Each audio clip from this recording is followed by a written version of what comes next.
from Memorial Field in Clarion, Pennsylvania, where today the 2013 season gets underway for the Kutztown University Golden Bears. It is a new era in many ways. After the Kevin Morton era at quarterback, a record-setting performance, the three best back-to-back seasons in school history, a PSAC championship, the departure of Raymond Monica to Arkansas Tech. The head coach is now former offensive coordinator Drew Fulmer. It's all a new ball game here today as the Golden Bears of Kutztown University open the 2013 season against Clarion University. Good afternoon, everyone. Matt Santos and Steve Hahn, proud to bring you the opener of Kutztown University football on WEEU, a gorgeous day for football. You couldn't ask for a much better day on September 7th to open the 2013 season. And Coach Hahn, we got a lot of unknowns that we're going to see out there today. Kutztown is going to be put to the test against a very experienced Clarion team with 19 returning starters. Kutztown, on the other hand, as I mentioned, new coach, new quarterback, and a lot of new starters out there this year. What do you think as the Golden Bears head into this season?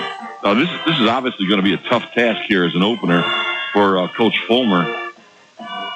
One thing that's good about it is there's a lot of guys that have been waiting their turn in the glory, let's call them the three glory years that we just had at Kutztown University football. And they've been waiting patiently for a shot to get in there and play.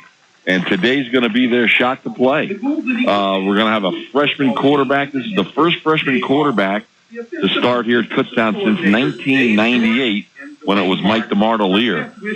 So they're going to have a new receiving core. Brett Fox is a returning veteran at wide receiver, but Cody Reed got a little playing time last year, and Anthony Kelly got only a little bit of playing time. So those guys will be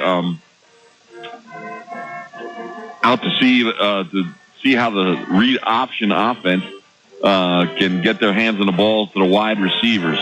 One good thing about Clarion, they have a tremendous defensive line.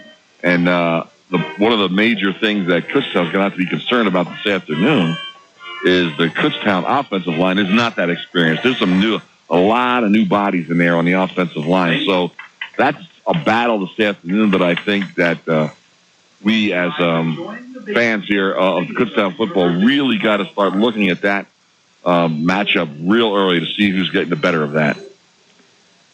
Well, our own Steve Degler did sit down with new head coach Drew Fulmer earlier in the week. It's now time for Fulmer's Minutes, where each week we spend a few minutes with KU head coach Drew Fulmer and get his thoughts on the team and this week's opponent, the Clarion Golden Eagles. Let's send it to Steve Degler, who sat down with Coach Fulmer earlier this week. Coach, first of all, congratulations as you get ready to coach your first game as a head coach here at Kutztown. What are your anticipations leading into kickoff? First of all, thank you. Anticipation, from mine, I'm excited to get the kickoff, and I think our kids are excited because we've been practicing against one another for the last 3 weeks and then ultimately reaching back to last spring. So I'm sure there's going to be a lot of butterflies in everybody's stomach, but I think that's natural no matter if it's your first game or your 50th game. You're still excited to get to the beginning of the season, get things going. You're certainly familiar with the program, but being the head coach, what has been the biggest adjustment for you? The biggest adjustment is just the overall, or the oversight of the overall program. But it's been fun. It's been a learning experience. I've enjoyed it, and it seems like every day you learn something new. And sometimes you're like, wow, I didn't know some of this went into it, even though you know that there's a lot more to it than what meets the eye. But it's been a lot of fun. I've enjoyed it so far. Kevin Morton is gone, so a lot of focus on your quarterback situation. Who will get the start today and why? We're going to start Alec Werner. He's a freshman out of Bishop McDevitt High School in Harrisburg. We just felt going through camp that he was progressing and progressing on an upward trend, and we feel that he's going to give us the best opportunity to be successful. He's an accurate thrower. He's played in a lot of big games in high school. Ultimately, we're going to need to see how he adjusts to the college game because it is a much different game, a bigger, faster, stronger game. But again, we feel that he's going to give us an opportunity to be successful. You were the offensive coordinator, so do we expect a whole lot of changes in that side of the ball or pretty much the way it's been? There'll be some changes, but ultimately that's due to graduation and playing with some new guys, some younger players. But our overall scheme isn't going to change a bunch and ultimately it won't change a bunch from year to year. It's our system. It's been successful, and we'll have some tweaks and adjustments to it every year. And we'll always try to put our quarterback and our offensive line in a position to be successful, and we'll give them as much as we think they can handle. On the other side of the ball, a lot of changes defensively, especially with the coaching staff. What are your philosophies there to try and improve that side of the ball? It's to be sound and be aggressive in what we do. And I think that's probably a little coach speak, but that's one of the things when we hired Ross, I talked to him about, I was like, look, just want to make sure that our guys are coached up, we're sound in everything that we do, but get after everybody we play. Having Alex Dinolfi back in your secondary after missing all of last year, or most of last year, how is that going to help stabilize things? I think it's huge to have him back because you can't replace leadership like that. He's been in a lot of big games, and there's not much that he's going to see on a Saturday afternoon that's new to him. There's always a couple of wrinkles, but he's been in a lot of big situations and a lot of pressure situations. So it'll be nice to have somebody that's kind of been there, done that to help some of those younger guys, new faces on the defense side of the ball. First week or so, sometimes special teams can be a question mark for all teams. How would you assess that area of your team? I'd like to think that we're in good shape, but we'll see come Saturday. It's a big emphasis, a big focus of ours through the week, every single day. We're focusing on just about every phase of special teams, but it's something that, as you mentioned, you do find out that first week as to where you really are, and we'll make adjustments going into week 2 if and when needed. What do you expect from Clarion today? They're going to be a disciplined, hard-nosed, well-coached football team. I know that. Coach Foster, my relationship as a player-coach goes back with him years to even when I was a player, and he was at Slipper Rock. And the one thing that I know is their defense especially has always been hard-nosed and disciplined, and I'm sure it's going to be nothing less than that today. They've got some great players on both sides of the football and in special teams. So it's going to be a good challenge for us, but we're excited and looking forward to it. Coach, thanks for the time. Again, congratulations. Have fun out there today. Thank you. Your Clarion Golden Eagles. All right, back at Memorial Stadium, Steve Degler with new Kutztown University head football coach Drew Fulmer. We're minutes away from the opening kickoff for the 2013 season. The Kutztown University Golden Bears and the Clarion University Golden Eagles here on a beautiful day in Clarion, Pennsylvania. Coach, the Clarion Golden Eagles have an experienced veteran at quarterback, all PSAC West signal caller Ben Fiskus. He's a third-team Football Gazette Super Region 1. As I mentioned, first-team PSAC West a year ago. He completed 200 of 383 passes for 2,480 yards and 15 touchdowns with 13 interceptions. And he set a Clarion record for single-game completions with 36 and attempt 64 for 410 yards against Cal last season. So he's going to test that Kutztown defense. And, Coach, let's take a look at the starting lineup led by Ben Fiskus for those Clarion Golden Eagles. On the offensive side of the ball for Clarion, Mike Dietrich will be the tight end. Mike Felker will be the left tackle. Number 70, Matt Kundick will be the left guard. Cameron Kress will be the center. Tyler Edwards, a 300-pounder, will be the right guard. Terrence Perfilio, another big offensive lineman at 280, will be the right tackle. John Reed will be one of the quick wide receivers. Khalid Mancini, a wide receiver, and number 6, Mark Nicholas, sophomore, will be a wide receiver. As Matt mentioned, all PSAC West quarterback number 12, Ben Fiskus, is going to have a tremendous impact on the game this afternoon. So being a senior, there'll be very little that he hasn't seen before in the battles in the PSAC. And the running back will be a single running back, Bobby Thomas, a 5'11 junior. Out of Exeter. That's correct. Local guy from Kutztown. On the defensive side of the ball, Adam, this is where they have a tremendous advantage here this afternoon. The defensive line. Adam Bostic will be one defensive end. Jacob Hines, 6'4", 270. Defensive tackle, the nose guard, will be Zach Newquist, another 300-pounder. The other defensive end will be Julian Hauser. Rocco Yeager will be one of the linebackers, Brian Palmieri, a linebacker. Kawhi Asamoah will be a corner, Corey McNamara, and they play a 3 deep zone. So they have 3 safeties out there, Matt Long, Peter Rivera, and Tyler Tucker. All right, let's take a look at your Kutztown University Golden Bears, a new look on offense led by quarterback Alec Warner, the freshman out of Bishop McDevitt. And he had a very good high school experience where he passed for 6,952 yards and 54 touchdowns while leading his team to 2 District 3 Class AAA titles and appearance in the PIAA semifinals and finals.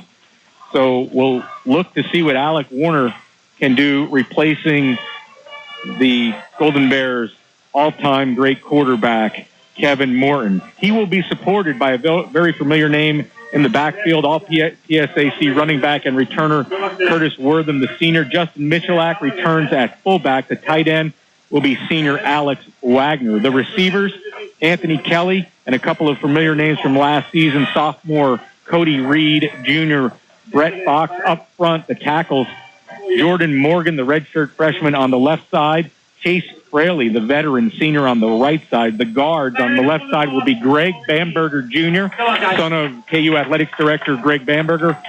Mike Nowak, the redshirt sophomore, is the center. The right guard is freshman Harrison Birch, so a lot of youth up front there. The Golden Bear defense, a lot of familiar names. The end, senior Michael Gallagher and junior Zach Greenwald. The nose guard is sophomore Eric Condren. The defensive tackle returner is sophomore Tyrone Brown. The linebackers, junior Sam Dixon Dugan and Matt Connors return. In the backfield, it'll be junior Cody Waltemeyer, junior English PA, who's had a lot of success back there. Alex Dinolfi returning, the senior at free safety, and Lance Dean at free corner. He is a freshman on special teams. Nathan Fair will do the kicking after the departure of John Ruggieri. The punter will also be Fair, and on return today we'll see Alex Tonys. So a lot of new names for the Kutztown University Golden Bears as we run down that offense and defense. We talked about the head coaches, Drew Fulmer in his first year for the Golden Bears. The Clarion Golden Eagles are led by Jay Foster, who is in his 8th season with a record of 23-54. As the Golden Bears take the field, Kutztown, interestingly enough today, Coach, wearing the maroon jerseys. Kutztown with new uniforms this year, maroon jerseys, the same gold pants and the gold helmets. But that is because Clarion has decided to wear gold as its home jerseys today. Clarion will be in the gold jerseys, the dark blue, royal blue pants and helmets. And I guess Coach Drew Fulmer making a move here to make sure that his quarterback has the ability to pick out his receivers a little easier, wearing the maroon instead of the white. Yeah, and they have new jerseys this year, and the players always get excited about wearing new stuff, new gear. So I'm sure that wasn't a hard decision to make, to wear the new maroon jerseys instead of the normal white jerseys on the road. Please claim your prize in the press box after the ball game. Getting ready now for the coin toss down on the field. As we said, a beautiful day here. The temperature in the 70s. A few clouds out there. We do have a third member of our broadcast team down on the sideline. It is Josh Lebaugh. And we're going to go down to Josh to check the conditions down on the field. Josh? All right, Matt, Steve. It is a beautiful day for football here. Down on the sideline, there is a slight breeze, but a very nice, comfortable temperature. The team just got onto the field. Very good entry. Report from the locker room is subdued, ready to get this started. I talked to Coach Fulmer before the game. He was definitely excited to get this first game underway and get the preseason over with and get the season going. Thank you, Josh. The Golden Bears will kick it away as Nate Fair tees it up. Deep for the Golden Eagles, John Reed and Travis Day, and we're underway. End over end kick. It bounces at the 10. It's bobbled back at the 2-yard line, where Day takes it up the right sideline, up over the 20, 25, still on his feet, and he's brought down at the 31-yard line, where the Golden Eagles will go to work behind all PSAC West quarterback Ben Fiskus. Did a nice job of breaking some tackles up the right sideline there, right in front of the KU bench. So something that looked like it could be a little bit of a quick disaster with the bobble inside the 5-yard line. Turned into pretty decent field position beyond the 30-yard line. Bobby Thomas is out there at running back. And Thomas, as we mentioned, out of Exeter High School, a 5'11", 205-pound junior, as Fiskus will work out of the shotgun with his receiver split to the near side. Here is Thomas, takes the handoff underneath and goes right into a pile of maroon, and he may have picked up a few inches, if anything. Boy, very, very tight splits for the Clarion offensive lineman. Thomas on the carry. But certainly Golden Bears having no trouble with stopping the initial offensive thrust here for Golden Eagles. No gain. 2nd and 10 from the 32. Just underway here, the 2013 season opener, Kutztown and Clarion. Fiskus in the shotgun. Slot to the near side. Play action. He rolls near side. He's being pressured. He throws it away to the near sideline. Good pressure there by the Golden Bears. That was number 95, Mike Gallagher, in his face. 3rd down and 10.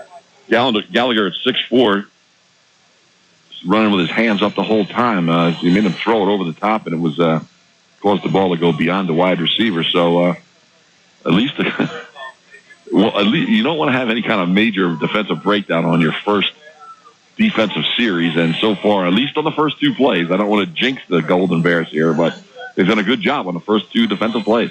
Here's a big 3rd and 10 from the 32. 4 receivers, trips to the near side. Fiskus out of the shotgun, being pressured, rolling. He's going to run with it, and he is going to dive for a 1st down as he went up that right sideline. And Eric Condren did a good job of flushing him out of the pocket, but didn't quite have enough foot speed to catch up with Fiskus. So it ends up being a 1st down. The coverage was good downfield, though. Had nobody to throw the ball to. But a good decision by Fiskus. Certainly a veteran quarterback, has seen it all. He knew he needed to just tuck that one in and take off.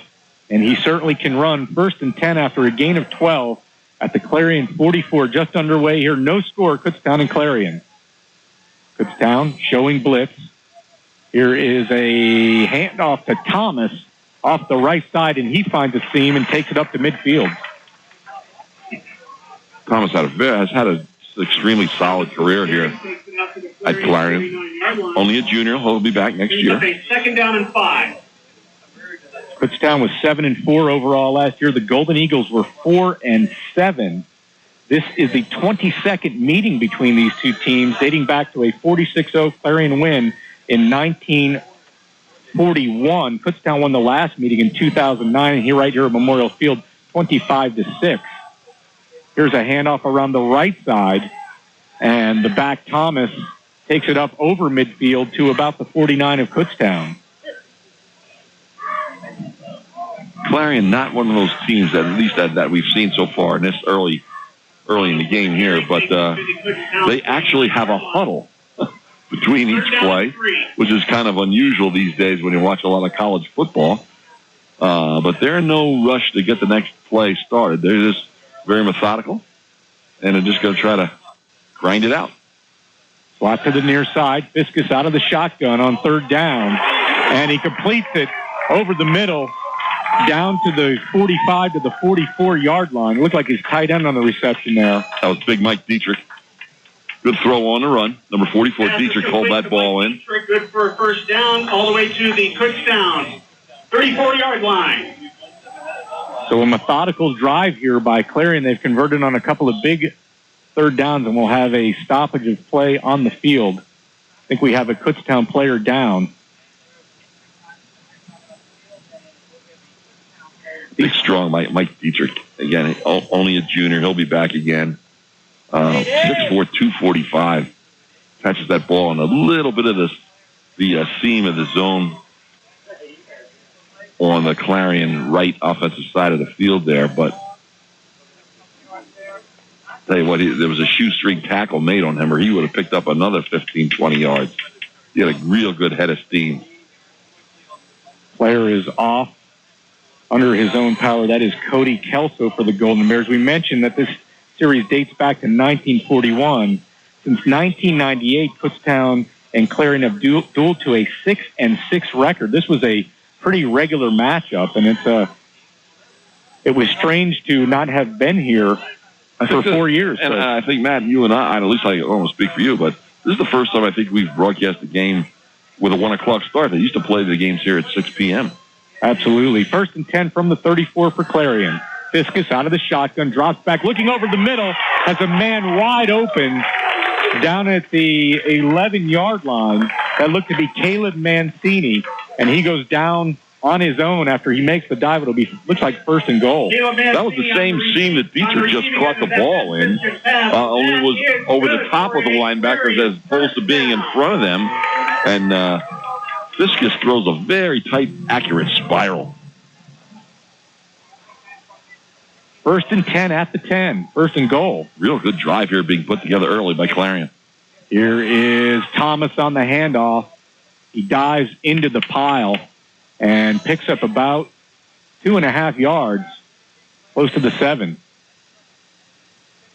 As we mentioned this year, new offensive coordinator for the Golden Bears, Ross Pennypacker. Formerly was coaching at Bucknell University in a Patriot League. 2nd and goal at the 8-yard line. Slot to the near side. Fiskus working out of the shotgun with Thomas to his right. He takes the snap. He fakes it to Thomas and takes it around the right side down inside the 5. I thought Thomas actually had the ball going into that pile, but a good play action there. Fiskus with the carry. Fiskus is just fast enough to get around the offensive end. It looks like Mike Gallagher again had a real good angle on him to prevent him from turning the corner, but he's about an arm length away from Fiskus, and Fiskus picks up the yardage. We'll call it a gain of 3, and it's another big 3rd down situation here. 3rd and goal from the 5-yard line. Slot to the near side. Fiskus working out of the shotgun. 10:37 to go in the 1st. No score. Fiskus dropping back. Fires over the middle. It's complete for a touchdown to number 44. That is Mike Dietrich, the tight end. And the Clarion Golden Eagles have the first points of the 2013 season. Certainly a very solid drive by the Golden Eagles. Real good mix of Bobby Thomas running the ball, and Mike Dietrich getting 2 receptions on that drive, plus the TD. So Clarion will get on the board first, and that's certainly what you do if you want to be Clarion, too, to start the season off with a very methodical, well-done drive. Here's the kick.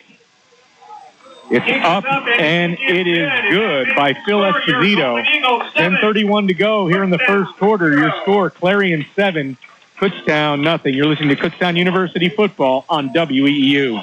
It's almost harvest time at the Pennsylvania German Cultural Heritage Center at KU, the hub of PA German culture in the U.S. Don't miss Heimatfest, our harvest celebration on October 5th from 10 to 4. Enjoy folk life demonstrations, children's activities, crafts, and merchant booths, not to mention great PA Dutch food, music, and fun. For more information, call 610-683-1589 or visit kutztown.edu/PGCHC.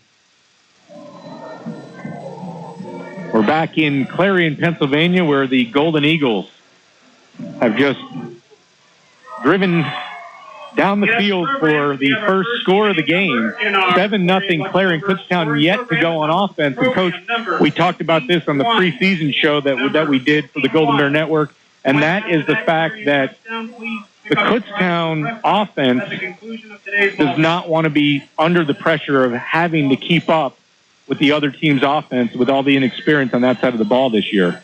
No, and you know what, Matt, I'm really excited to just watch and see what this first possession looks like for the Golden Bears with Coach Fulmer totally at the helm, although he had been at the offensive helm for the last few years, and all the new personnel that's going to be in there in key spots.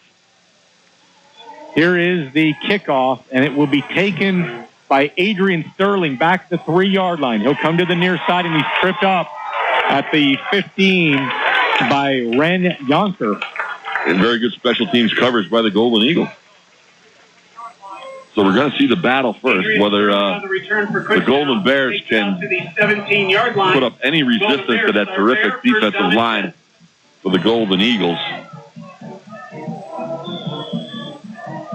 3 juniors and a senior starting at the in the defensive line for Clarion. As usual, Kutztown comes out without a huddle. They've got the play as they gather together on the sidelines, and we'll see Alex Werner in his first snap out of the shotgun. 1st and 10 from the 17. It's a handoff to Wortham, and he is smothered immediately for a loss. That was Julian Hauser, who led the team, led Clarion last year in tackles with 58.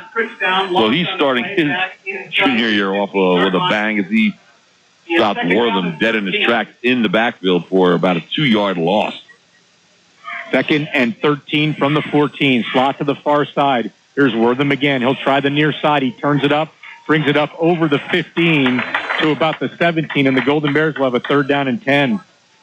I was a little surprised. I thought maybe Coach Fulmer would really turn it into gear right away and start off his coaching career with a passing play, but we've seen 2 runs here now. But this is something we've seen many times at Kutztown. This is a 4 wide receiver set now. 2 on each side of the offensive line. 3rd and 10 from the 17. Warner working out of the shotgun. Wortham in the backfield.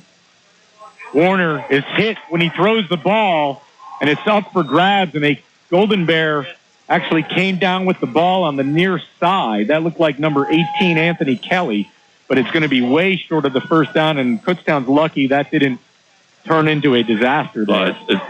As Alex Werner was moving his arm forward, he got hit, and the ball kind of fluttered, and luckily he was trying to throw it to the sideline. It wasn't in the middle of the field, and Kelly somehow came up with that ball. Made fair in a punt. Flag is down, and a nice high punt by Nate Fair. It takes a KU bounce and goes out of bounds at the 32-yard line. But let's see what the flag is all about back at the Kutztown 23. It's going to be offside Clarion, it appears. And that would be enough for a 1st down.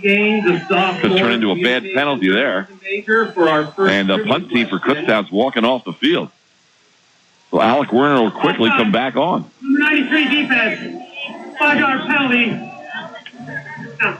So Kutztown gets a break here on their first possession with a 1st down by penalty. 9:04 to go in the 1st quarter. Clarion leads the Golden Bears 7-0. The Golden Eagles scoring on their opening drive, and Kutztown in need of a break gets one here. Now let's see if they can get some rhythm on offense. It looked to me like they tried to take some of the pressure off of Warner by handing off to Wortham, and then he was in a 3rd down situation. We saw what happened. So they may want to open it up here a little bit, Coach. And he gets spoiled with Kevin Morton last year. Kevin Morton was about 6'4", and he looked over the top of all those defensive lines that he faced. Werner's only stepping in here as a 6-footer. Here is a handoff underneath to Wortham out of the shotgun, and he's tripped up in the backfield. He'll lose 2 yards. Wortham on the carry, lost on the play. 2nd and 12. Kutztown still having their usual style of play. A 5 wide receiver set now for Werner and the Golden Bears. Out of the no huddle. Empty backfield. 2nd and 12 from the Kutztown 26. Warner takes the snap. He throws to the near side and completes it to Anthony Kelly.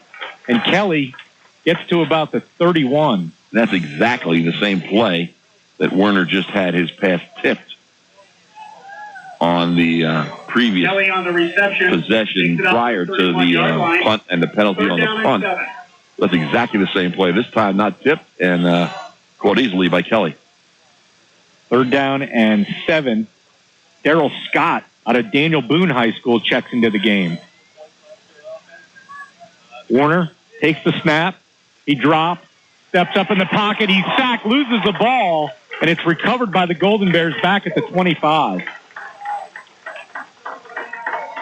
That's number 62 for the Golden Bears. Greg Bamberger Jr. pounced on that fumble. Bamberger recovers for Kutztown. So heads-up lineman play.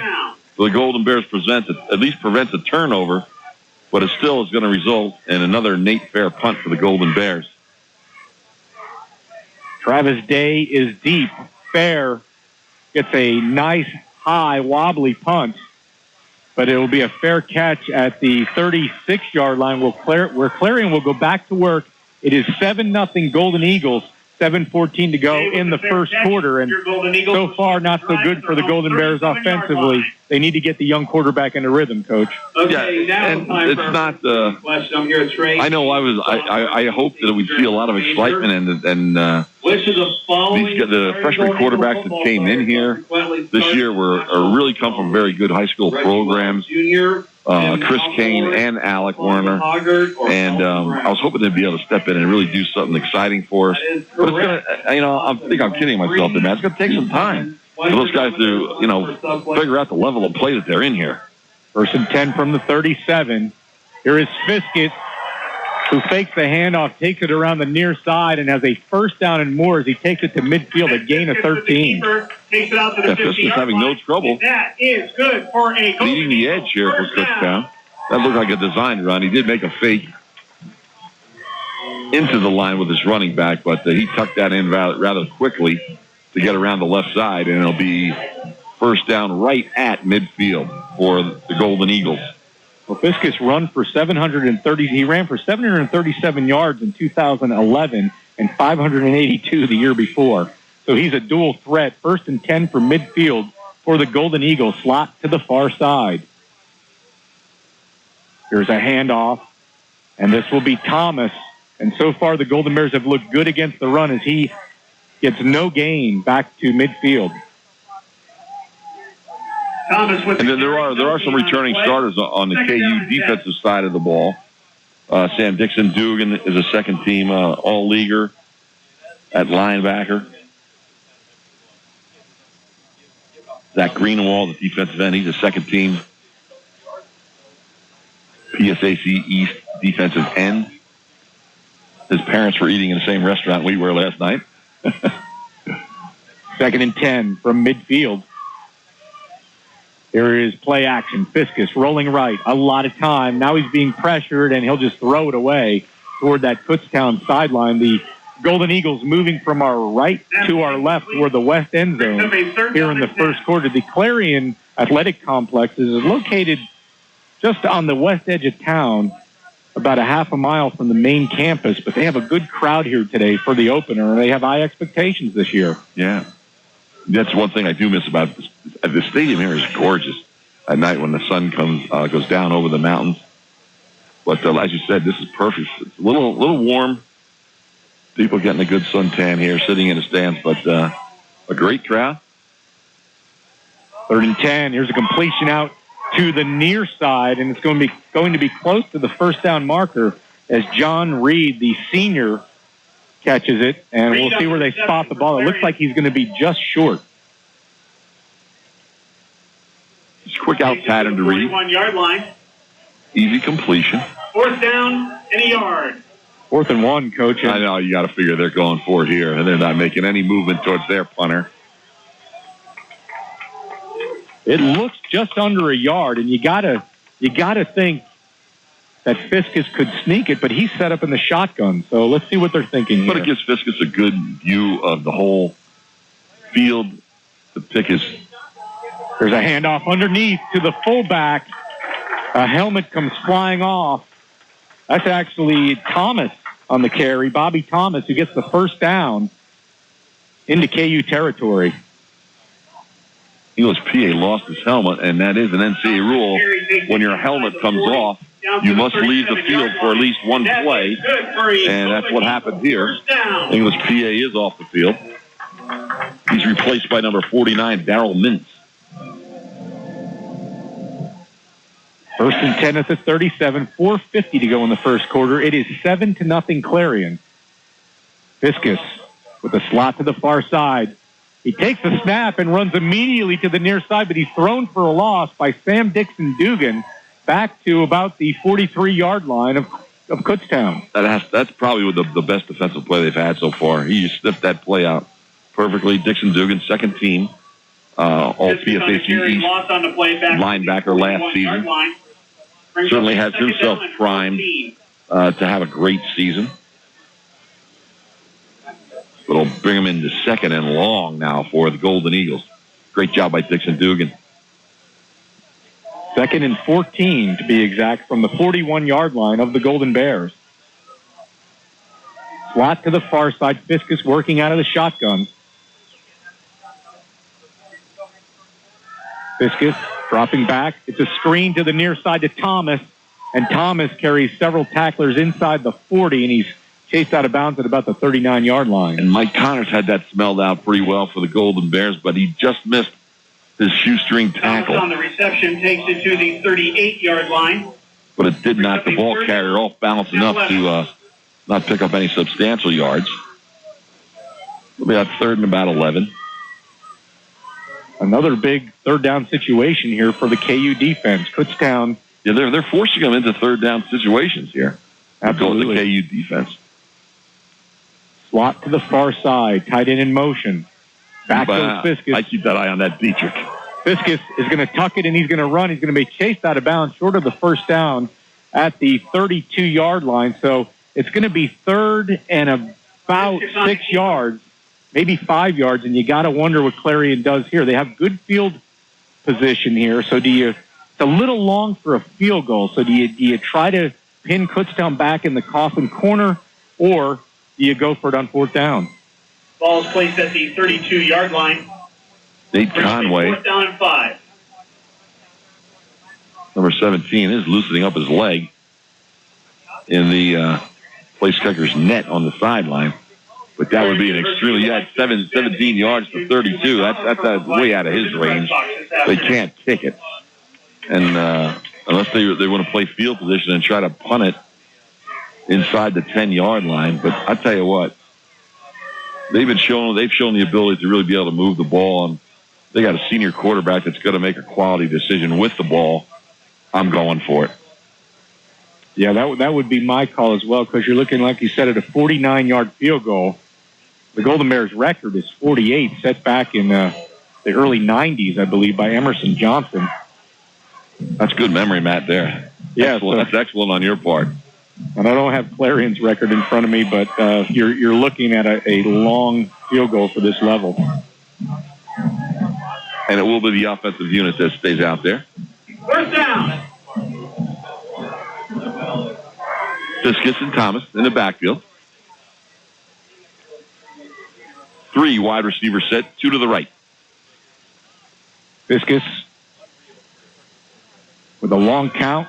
Play action. He drops back. He's being pressured. Now rolls to the near side. He is going to be chased out of bounds. A great job by the Golden Bears defensively. And Kutztown will get the ball with decent field position. And that's Zach Greenwald again. It flushed him, made Fiskus run to his left. And there was a lot more maroon shirts over there on that side of the field. And Zach Greenwald starting out the game, having himself a very nice game here this afternoon. The Bears with a defensive stand, and they will take over on their own 39-yard line. Good job by the Bears. Needed that stop. Now I'd like to see them really move the ball here a little bit to get some confidence in their offense. If I'm their defensive coordinator and the defensive players, they haven't played badly so far. They've done a nice job. 2:41 to go in the first quarter. It is Clarion 7, Kutztown nothing. Slot to the far side. First and 10 from the 39. Here is play action, a nice fake by Werner, and he throws it out complete to the far side. He rolled quite a ways before he threw it for about an 8-yard completion, and I don't know that anyone knew he had the ball, Coach. Well, I think it was an excellent fake, number one, and number two, they faked it to Curtis Wortham, who obviously you've got to make sure somebody has their eyes on Curtis Wortham, and they play him honestly. It appears like Werner really has good chemistry with Anthony Kelly. That was Kelly on the reception. 3rd and 3. Fires out to the far side. Completes it to Tonys. Tonys takes it for a Golden Bear first down into Clarion territory. He's run out of bounds at about the 45-yard line. Kutztown takes it across the 50-yard line. Tony's another freshman. A bunch of freshmen here, obviously, on the Kutztown roster. Out of Nazareth High School. His first KU reception in his career. 5'6", 166 out of Nazareth. 1st and 10 from the 45-yard line of Clarion. Double wing. And here's a flip out again to Tonys, who takes it up the far sideline. There's a flag on the play, but this is the kind of offense we remember with Josh Mastromato on the receiving end and Kevin Morton throwing to him. Tonys did a good job of really accelerating after he turned the corner. There's a run. Holding number 82 offense. And maybe that's why he had the opportunity to get a little extra running room there. As there will be a hold on the Golden Bears. So they'll bring that back. He called it on Kellen Williams, number 82, who's listed as a wide receiver.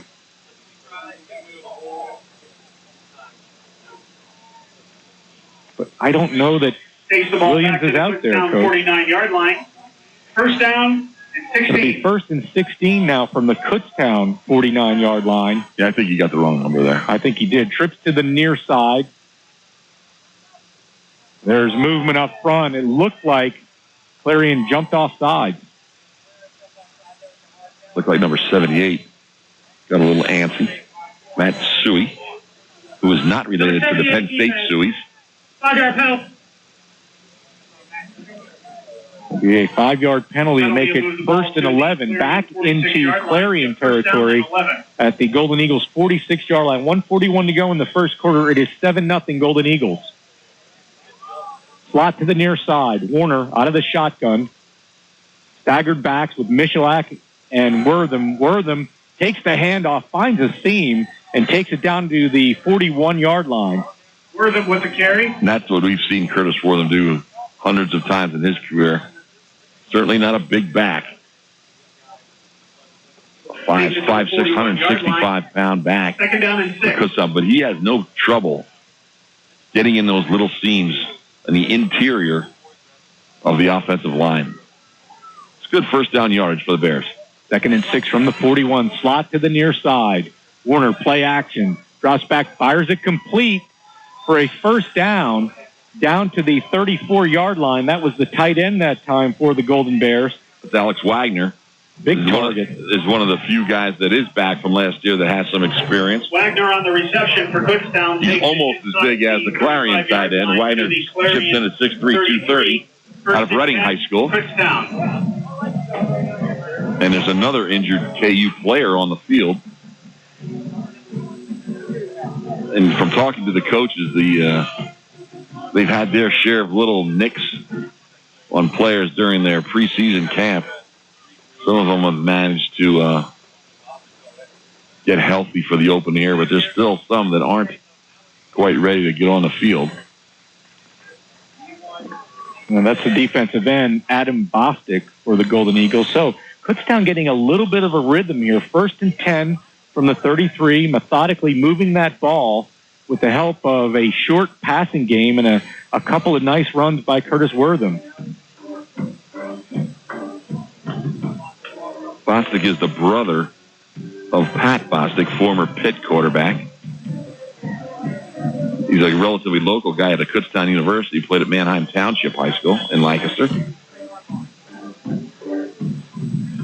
Well, the one thing I am picking up is that Clarion is definitely trying to jump some of these pass routes. And I'll tell you what, the last couple passes for Werner, more tight spirals. It looks like he's getting a little bit of confidence in his throwing ability, which he's going to have in this type of offense. Here's Wortham off the left side on 1st and 10 from the 33, and Wortham is thrown for no gain. 26 seconds to go, and we'll see if KU tries to get another playoff here before the end of the first quarter. They're going no huddle. 19 down and 11 on the game clock. double wing. It's Joey Gerlach, 2nd and 11 from the 34. Press box immediately. Joey Gerlach, please report to the press box immediately. Thank you. Corner with a long count. He drops back. A lot of time in the pocket looking down the far sideline and throws it incomplete, intended for Tony's. And that should do it brings up a third down. for the first quarter as the clock shows 0, and that will do it. The first quarter of the 2013 season is complete. It's Clarion 7, Kutztown nothing. You're listening to Kutztown University football on WEEU. Avalanche, Kutztown University's very own mascot, is available to appear at your events. Whether it's a birthday party, grand opening, or town parade, inviting Avalanche will add extra fun and entertainment for people of all ages. Also, kids can join Avalanche's Golden Bear Cub Club, which allows them to become junior members of the KU team.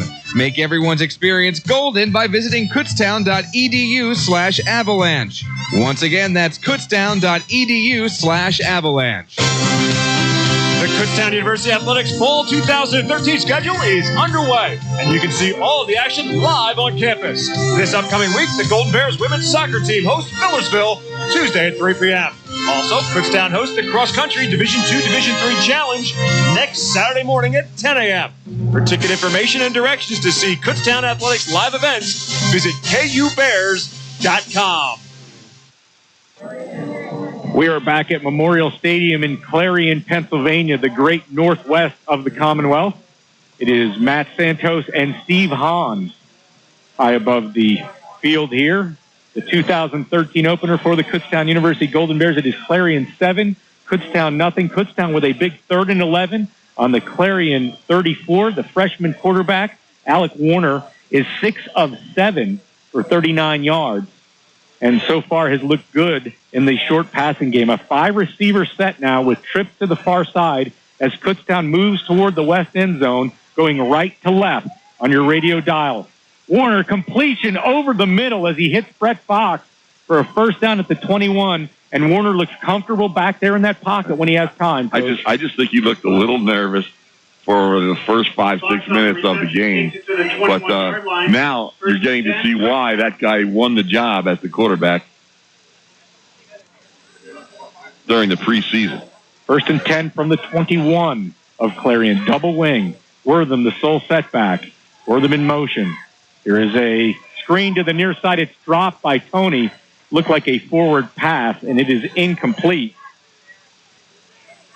Alex Widener out of 2nd down and 10. the powerhouse Harrisburg Bishop McDevitt football program. He certainly has played in very, very big football games during the course of his career in high school. 2nd and 10 from the 21. And our broadcast colleague, Steve Degler, did see Alec Warner play several times in high school and told me this week, Matt, he's a very good quarterback, and so far he looks comfortable there for his first start. 2nd and 10 from the 21. Slot to the far side. Warner throws out. He completes it on the far sideline. Flags fly. It'll be about 4 yards short of the first down. That looked like Kelly on the reception.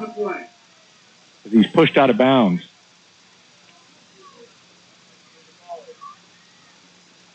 I think maybe probably with Alec Wagner, I think maybe people were a little scared of his size for him to play at a little bit of a higher level than Division II. And Bishop McDevitt, as a rule, has certainly been well known for their running program. That's the high school where Shady McCoy played, Ricky Waters. So they've been known as the same coach that's been there for all those years. So Penalty places the ball at the 8-yard line. I think maybe Alec wanted to go somewhere where he could really show his skills as a passer, and he picked the right place. Kutztown doing a great job moving the ball on this drive. It's going to be a big confidence builder if they can punch this in. The penalty is against Clarion, gives Kutztown a 1st and goal at the 8. Slot to the near side. Warner, he'll hand it off. Wortham cuts back and takes it down to the 7-yard line. He'll get about a yard off of that. Warner had great numbers, as we said, at Bishop McDevitt. He passed for 6,952 yards and 54 touchdowns. and led his team to 2 District 3 Class AAA titles, an appearance in the PIAA semifinals and finals. Second and goal from the 7. Double wing. Warner out of the shotgun. He drops, throws to the far side, completes it for a touchdown on the far side. Touchdown. That was Anthony Kelly, the sophomore redshirt out of Pottsville High School. And I'll tell you what, he dropped back and he fired it right on target, Coach. Good timing pattern to the corner of the end zone there. And there wasn't a real big window for that ball to fit through for a touchdown. And Alec Werner got the ball right where it needed to be. Nate Fair coming in now. We normally see him as the punter over the years, but now he's doing the extra point and field goal duties. And he's missed. No good. He has missed his first point after attempt. Your Golden Eagles. Wide right, 13:37 to go in the half. It's Clarion 7, Kutztown 6. You're listening to Kutztown University football on WEEU. Looking for that next step in your career? Choose a KU master's degree. Register online for their fall graduate information sessions for an in-depth look at specific master's programs.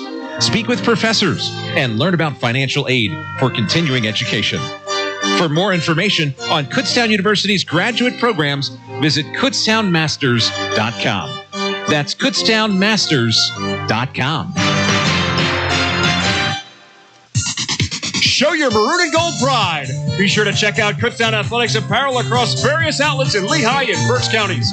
KU Golden Bears gear can now be purchased at Walmart and Temple, at Boscov's in Berks County and the Lehigh Valley.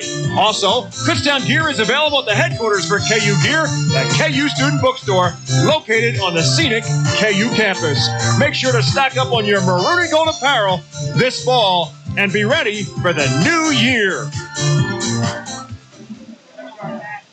Back on a beautiful day in Clarion, Pennsylvania, the Golden Bears on the scoreboard. A touchdown pass, the first of his career, and we hope the first of many for Alec Warner, the freshman quarterback, 6', 190 out of Bishop McDevitt, and he hit Anthony Kelly, the redshirt sophomore out of Pottsville. But the bad news is the Golden Bears missed the extra point. Nate Fair taking over the place kicking duties, and here is a kickoff that is going to roll out of bounds at the 25-yard line. I don't know what happened there. Fair looks like he might have pulled something. He's limping. He's holding his right hamstring. He's not limping, jogging off the field. But certainly it was not a very good kickoff. Free kick out of bounds. Kicking team. Ball be placed at the 35-yard line. First down. So the kicking game is not helping KU here early on. The situation was Jack Ruggieri, who was a place kicker for the Golden Bears the last few seasons, set an NCAA record for consecutive extra points, left in camp this year, and the duties were turned over to Nate Fair after they tried several individuals there, and the Golden Bears have settled on Fair, and we'll see if he can come around as the season or the game progresses at this point. 7-6, Clarion. 1st and 10 from its own 35. Here's a handoff. Thomas near side and a nice tackle by Cody Kelso, who throws Thomas for a 2-yard loss. Really came up hard from his safety position. He wasn't fooled by anybody. Wasn't blocked by anybody either. 3-yard line, but the defenses looked sharp, man. They've looked sharp. And just to go back to the place kicker for a minute, he left in, Jack Ruggieri left in camp. So that's someone, obviously, that the coaching staff was counting on for the course of the season. And they didn't have a recruit for him to take his spot. So now they're left with a big hole there, and it's obvious right now. 2nd and 12 from the 33, a handoff, and off left tackle goes number 26, Bobby Thomas, the Exeter Township product out of Reading, and he'll take the ball up to the 37-yard line, and that'll bring up a 3rd down and 8. Thomas with a carry out to the 37-yard line. Brings up a 3rd down and 8. Be great if the Bears could get another stop here on this 3rd down. They've been forcing the Golden Eagles into 3rd down situations, and some of them 3rd down longs, as this one is. Back to pass goes Fiskus. Fiskus is annihilated back at the 27-yard line. Somebody shot the gap there, Coach. Number 36, I believe. Back to the 28-yard line, brings up a Rob fourth down. DeClary, a freshman linebacker out of Lake Ariel, Western Wayne High School in northeastern Pennsylvania. And wow, he came out of nowhere. Fiskus never saw him, and Clarion will have to punt it away. Into punt for Clarion. The returner. And did he fumble that ball, Matt? Did he fumble it? It came very close to fumbling that ball. He was hit pretty hard. Alex Tonys is deep for KU. Here's the punt from the 15, a wobbly kick. Tonys calls for a fair catch. And the Golden Bears will have decent field position, 1st and 10 at the 36. So it seems like the Golden Bear defense, which struggled on the first drive, gave up a touchdown, has settled down, and the offense has settled down. I just think that would be what I would say about the game as a whole. Kutztown has settled down now, and this is what you're going to see. What you're seeing now. You're seeing Alec Werner being able to throw the ball with some accuracy. In what year did the Clarion Golden Eagles? The defense so far has been, other than the first possession, has done a very good job. 53 or 54. Warner is 9 of 11 for 64 yards and a touchdown throw. 1st and 10 from the 35. Slot to the far side. Wortham the sole setback. Warner barking out the signals. He takes a snap, hands off underneath to Wortham. Wortham looks for a hole, and he's piled up for no gain. Yeah, and after Wortham got that handoff, I mean, he actually stopped dead in his tracks under his own accord before he even reached the line of scrimmage, and he just couldn't get his momentum going again. 2nd down and 10. So it'll be no gain for Wortham on that play. 7 carries for 3 yards for Wortham. Yeah, certainly uncharacteristic for him. But I think that's also due to, if you're going to make sure you shut somebody down and not make that player make you lose the game, he'd be the guy right now for Kutztown. And they're doing a good job with that. Double wing. Warner completes it on the near side to Cody Reed. Cody turns it up the middle and takes it for a first down to the KU 46-yard line. Cody Reed. Some of those balls that Werner throws, though, Matt, they're so close to being knocked down. Not at the line of scrimmage, but by defenders beyond, the second level of defense. But they just don't get tipped. So far, so good. 1st and 10. And you can just watch his confidence growing on every snap. He's under center now this time on first down. Backs in the eye. Here is play action. Warner dropping back. Fires to the far side, and diving is Michalak. He cannot come down with it at the 50-yard line. It'll be 2nd down. 2nd down and 10. Now, by the same token, Werner is certainly not throwing any, 35, 40-yard passes down the field. For the most part, he's been very safe with his throws. But that's how you gain confidence. So now, Werner will go back into his usual, more comfortable shotgun position. 2nd and 10 from the 46, double wing. Warner flares it out near side. He completes it to Tonys, and Tonys takes it down to see where they'll spot it. It's at the 46-yard line, and it's going to bring up a 3rd down and 2, a big play here for Kutztown. I'm sure Drew Fulmer's really happy with Tonys.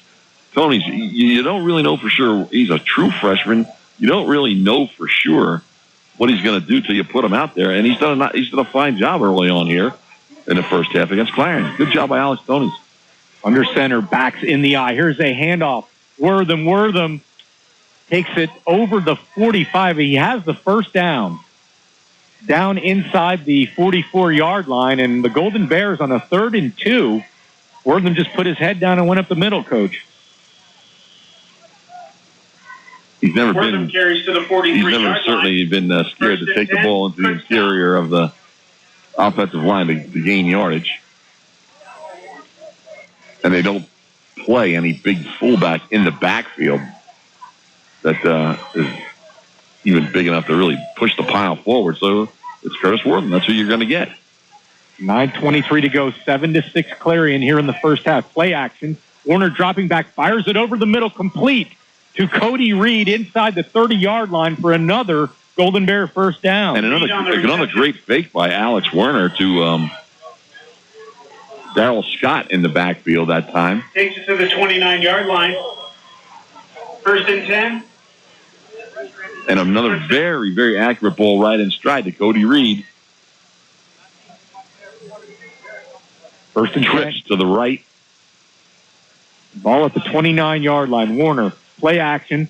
Now he rolls to the far side, throwing down the far sideline, completes it down at the 10-yard line to Cody Reed, and Cody Reed takes it inside the 5. Not a perfect pass. Reed had to come back for it, but he was wide open, and Warner found him. What I liked about that play on Alec Werner's part is that the 10-yard as line. he made the fake, and he immediately got his head turned upfield.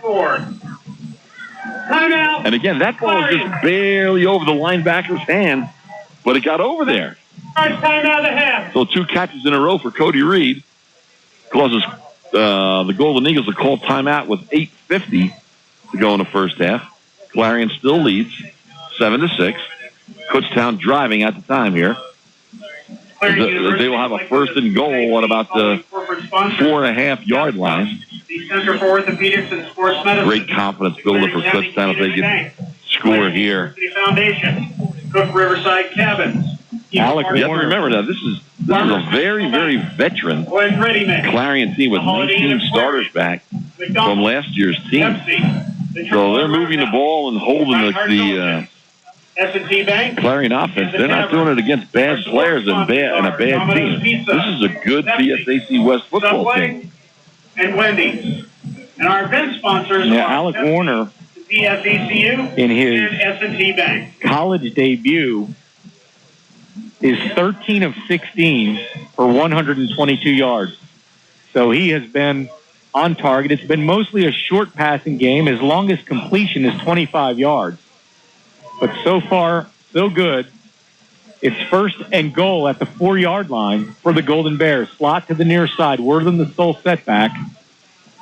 Looks to be Reed and Fox to the near side as Warner works out of the shotgun. Warner rolling to the far side. Option pitch to Wortham. Clarion read it all the way as Wortham is thrown for a loss back to the 8-yard line. Yeah, it certainly stretched that play out very nicely. Tyler Tucker on the tackle there for Clarion. Defensive end did not let that play get around the corner. Not a play that you usually see too much out of the Golden Bears over the years. But they gave it a shot here at the 4-yard line and nothing doing. So a big loss on that play is going to take them back now. They're at about the 9.5-yard line now. And second down and goal. Kellen Williams is checked in for Kutztown. Second and goal from the 9. Empty backfield for Werner. Werner drops back, fires, completes it inside the 5-yard line. That is Tony's. We'll see where they spot the ball. It's going to be third down. Tony's on the reception. And it looks like 3 yards for the Golden Bears to the goal line. Third and goal. Now here, Matt, is when you've got to make sure you score here on third down. Based on what we've seen out of the kicking game, I don't know, you drive the ball all the way down there. Can we make a field goal even from that close? I'm throwing this ball into the end zone here. Guaranteed. Maybe twice. Third and goal. Maybe twice. Here is Warner in the pocket, throws incomplete, and a flag flies, leaping for the ball in the far corner. That's interference there. That'd be an automatic first down. That'd be tremendous help. He overthrew Anthony Kelly. Was that a catchable ball? Well, I didn't think so. That was way over his head. It really was. Let's see what the flag came from an official that was in front of the goalpost. Yeah. All the action was in the right corner of the end zone. So we'll talk it over a little bit. Personal foul. 3-2 defense. That's a big penalty. Personal foul against Clarion. And it's an automatic first down. Yeah, touchdown, getting a break. And you know what? I think that penalty was way off the ball. It even makes that penalty even worse. But a big break now. That's a second break that the Golden Bears have got by penalty during the course of this first half. Ball placed at the 1-yard line. First and goal. Clarion will take a timeout to talk about this. That's their second charged timeout. Clarion. That is it. Second timeout for the Golden Eagles. 7:27 to go. It's Clarion 7, Kutztown 6 here in the second quarter of the 2013 opener for Kutztown University football. The Golden Bears will continue on the road next week as they head to California to take on the Vulcans, PSAC West foe. That's a 3:30 kickoff. Airtime 3:15 here on WEEU next Saturday. It'll be Steve Degler and Steve Hahn calling all the action. The home opener set for Saturday, September 21st. It's also the PSAC East opener as the Bloomsburg Huskies come to town. That'll be a 1:05 p.m. kickoff at University Field. Tickets will be available at the gate. You want to plan now to get out to see this retooled Kutztown University football team. New head coach Drew Fulmer, the offensive coordinator during those successful seasons that KU had the past several years. New quarterback Alec Werner, who looks good so far. It's first and goal. Backs will be in the eye behind Warner, who's under center. Here's a handoff, Wortham. He'll try the right side. Wortham pushes, dives, touchdown, Golden Bears. And that's what Justin Michalak is in the game for, it being the down offensive back in the front of that I formation. And Michalak did a great job of leading Curtis Wortham into the end zone.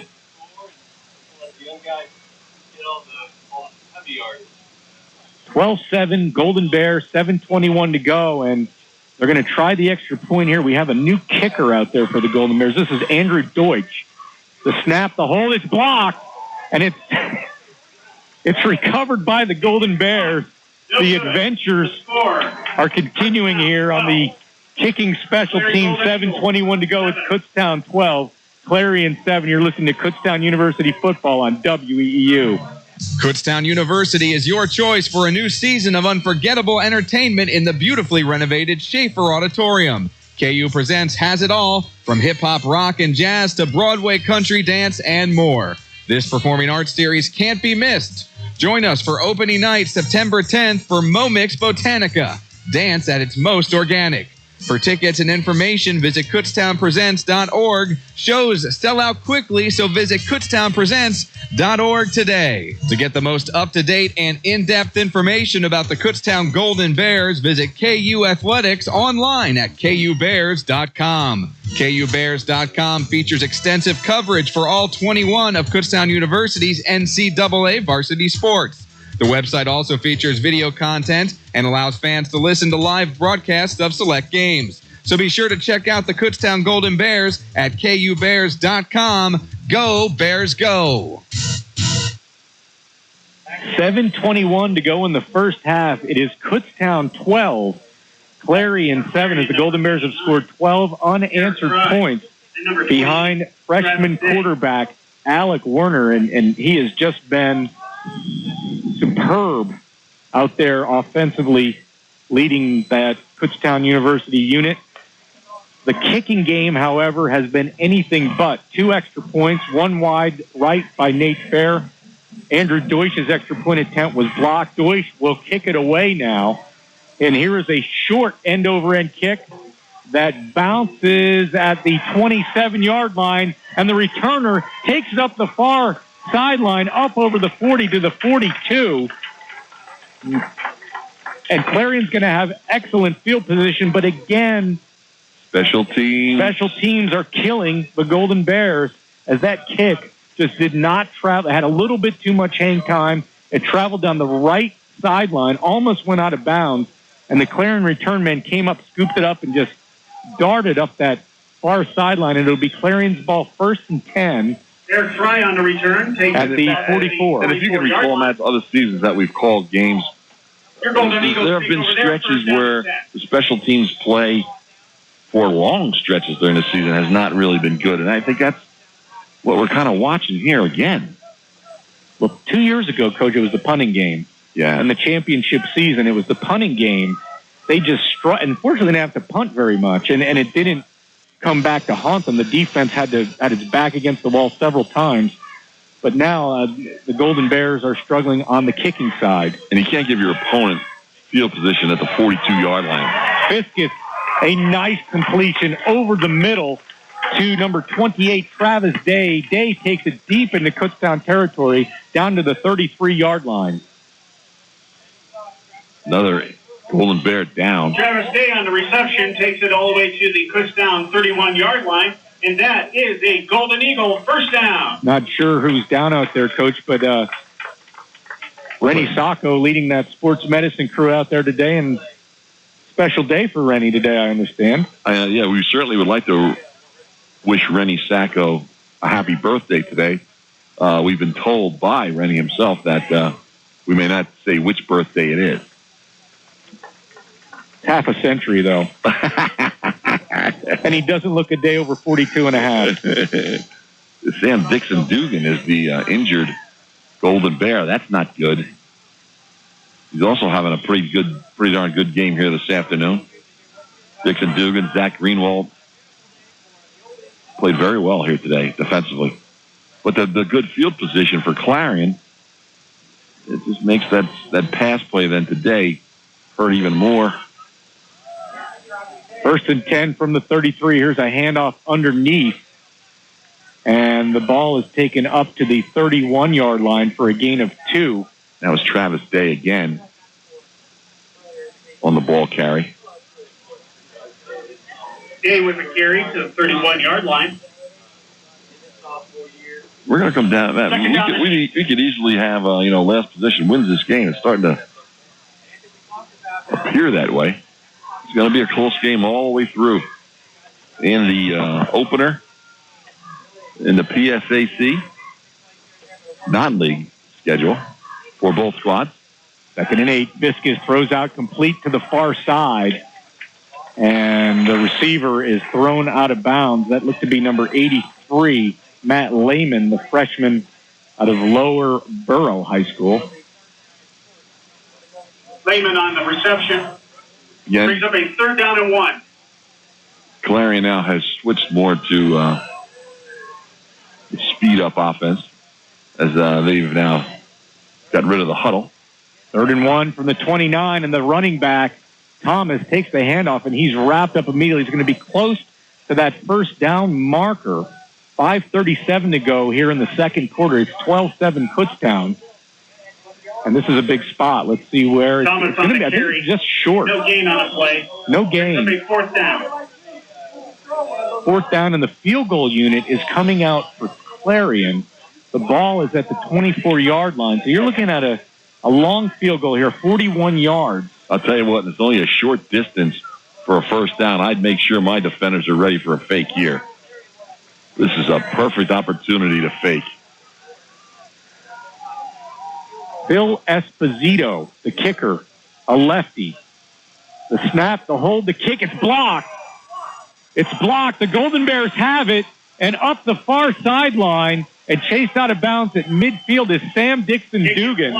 Another big play, and that time we'll credit the special teams with a block. That ball did not get high enough, fast enough.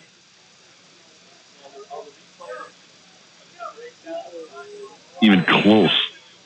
For that ball had to be up quicker and higher, quicker. Ball placed at the Clarion 47-yard line. 1st and 10. So maybe I should change what I said there, that the team that scores a touchdown on their last possession may win this game. That could be. 1st and 10, Golden Bears. Nice field position. But again, let's give the Bears credit when they can. And that run back puts the Bears on this possession into Clarion territory. At the 47, slot to the near side. Warner, play action, being pressured. Rolls to the far side. He's brought down from behind.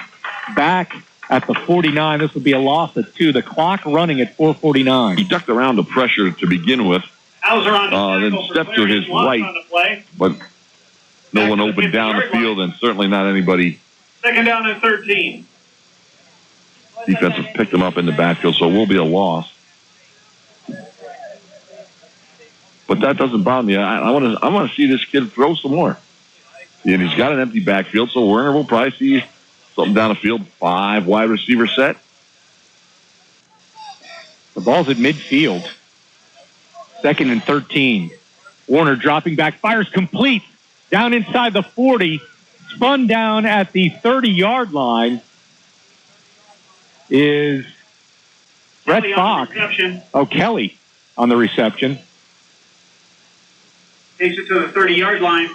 First and 10. A gain of 20. First and 10 at the 30 now for the Golden Bears. Big play after that. After he took a sack on the previous play. He's doing a good job of spreading this excellent Clarion defense, spreading them out. Offensive line so far has held up. Warner's had just enough time to get the ball off. 5 receivers set, trips to the near side. Warner under pressure. He's hit and loses the football. Was his arm in motion? It's still rolling back behind the 40-yard line. And let's see. I thought his arm was in motion. And I'll Coach. tell you what, I didn't see any official throws beanbag either. Fumble on the play.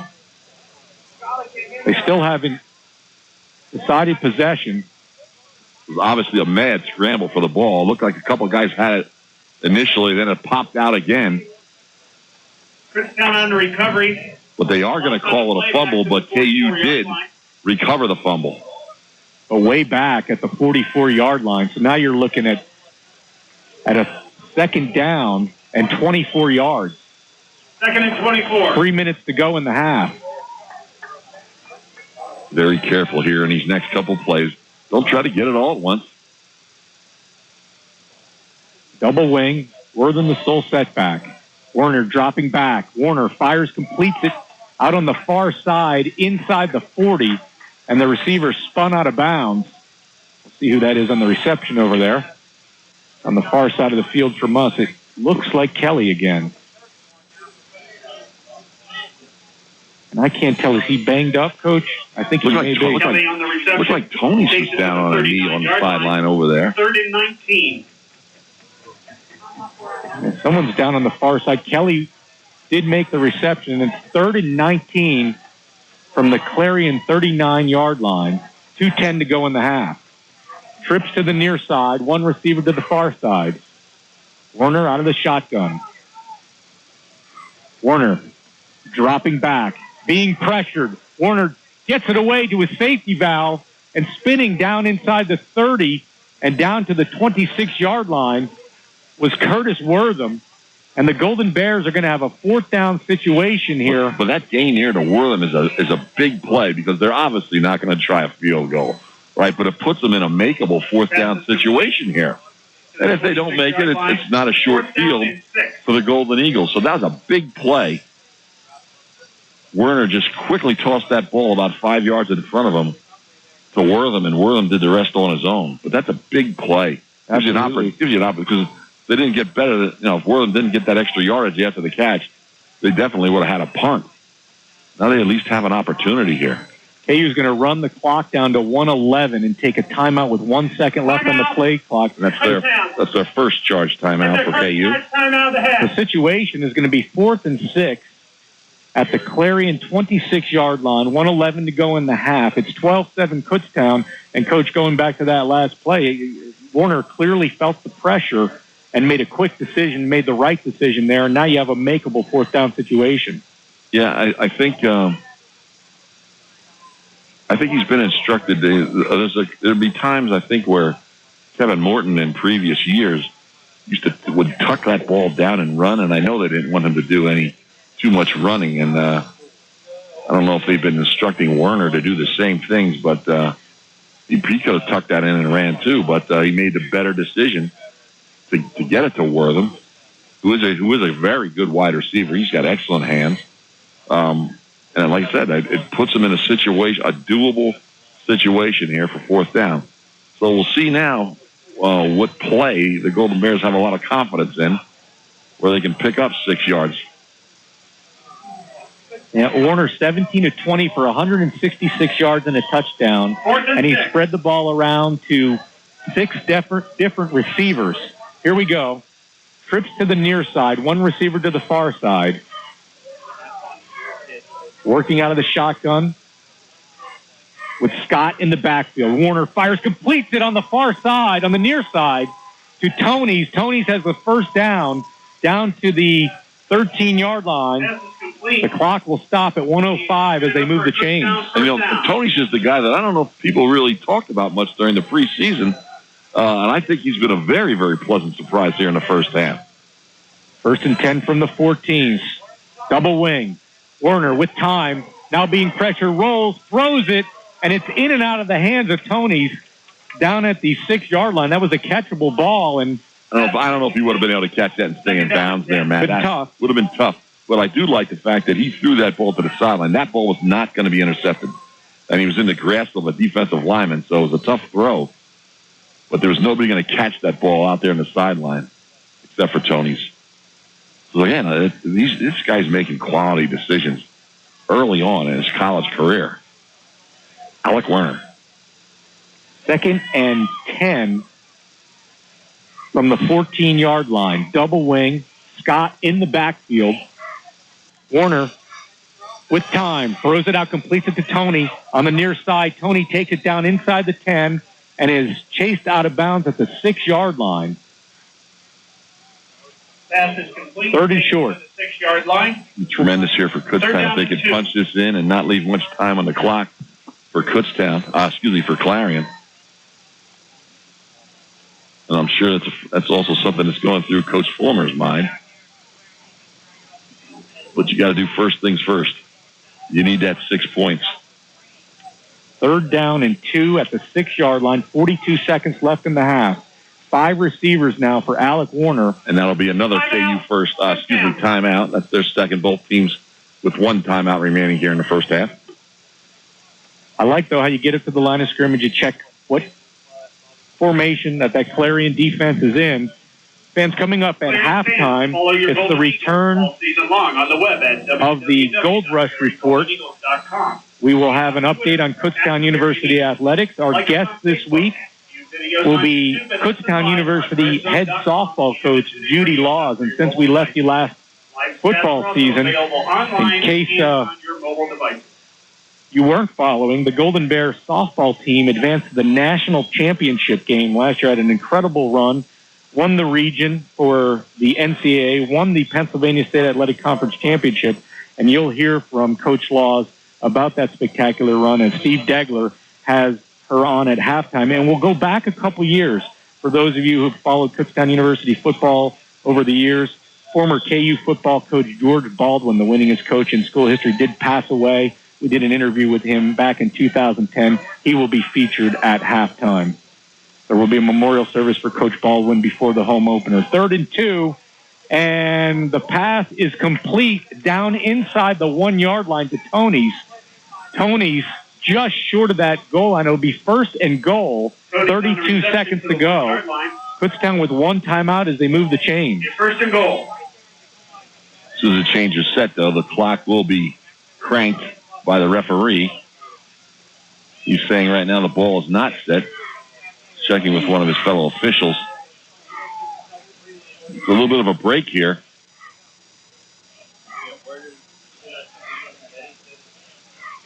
Kutztown will move at the whistle. It's 1st and goal inside the 1. Double wing.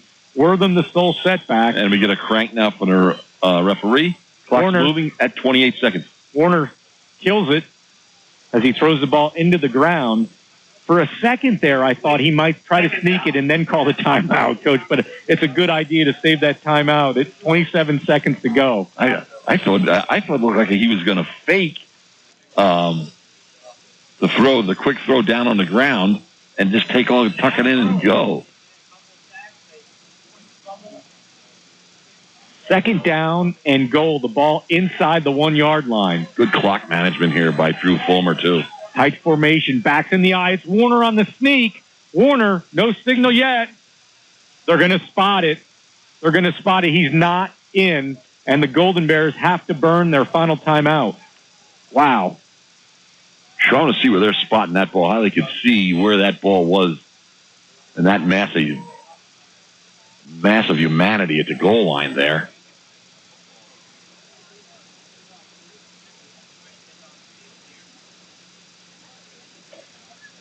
Yeah. But it will be a very quick, as soon as Coach Fulmer saw the lineman come running in and saying it was not a touchdown, he quickly ran onto the field and called his last timeout, so they did have a little bit of time. There's 20 seconds to go here in the first half. It's Kutztown 12, Clarion 7. Can you risk a run here, Coach? 3rd down and inches with 20 seconds to go. If I'm the only run that I'd do here would be Alec Werner again. But if he gets in a jam and Clarion throws a few players down there and he can't get back up in time, can they get 2 plays out? I think I would probably. What would you do? Out. Would you throw it 2 times here? Yeah, I think from a 3-inch line. I might. Well, I don't know about about 4th down, but 3rd down, I think I'd want 2 chances. So I think I would. Well, and the thing is, Kutztown has no more timeouts left. So if for some reason they don't make it on 3rd down here, I don't know if they can get the field goal unit in there fast enough to set up and get a kickoff. I'm not kicking a field goal. And do you even want to kick one? No. So that's what you might do. So Clarion now taking a timeout as they see the personnel that KU has out there. Coach, an inch, you should be able to get an inch in college football. I'm going for it no matter what. And given KU's troubles kicking, I think you go for it twice here. But that's me. That's why I'm up here. And I think maybe your thought about rolling out is good, too, because if he punches that in or, rolling out and get a throw out of it, too. He's rolling out to throw a pass into the end zone. And if it's incomplete, fine. That gives you enough time to bring out your field goal unit and try and get some kind of points on the board. Program number. If it's incomplete, the clock stops. Then you could do anything on 4th down. You could but that also, if you run and don't make it, you're never going to get the field goal unit out in time. 73. Well, if you do your little rollout like you suggest, throw it into the end zone. Maybe you can get 6, or you just throw it over the guy's head, and then you bring your field goal unit out. Just don't get sacked because that would be the worst case scenario. But I'll tell you what, Alec Werner, during the course of this first half, has shown an ability to make quality decisions. So I'm saying that will not happen to him. Double wing, here we go. 3rd and inches to the goal line. Warner dropping back out of the shotgun. He fires, leaping his press box over his head, incomplete. 16 seconds left. And that's exactly what Coach Fulmer's doing. He's sending in the big man package. Oh, he's not. So it's not the unit. It's not the field goal unit. No. Holy mackerel. You're inside the 1 yard line and you're not kicking this field goal. Boy. I like the call, Coach. Oh, so do I. Under center. They're trying to push Warner into the end zone. He's in for a touchdown. And the only way he got that touchdown was he got pushed from behind, which you see in college football all the time. Justin Michalak was the one who got the assist. The guy who does all the dirty work for Kutztown on offense is the guy who managed to move the pile enough for Alec Werner to score his first collegiate touchdown. 18-17, and guess what? The Golden Bears are going for 2. Oh, my.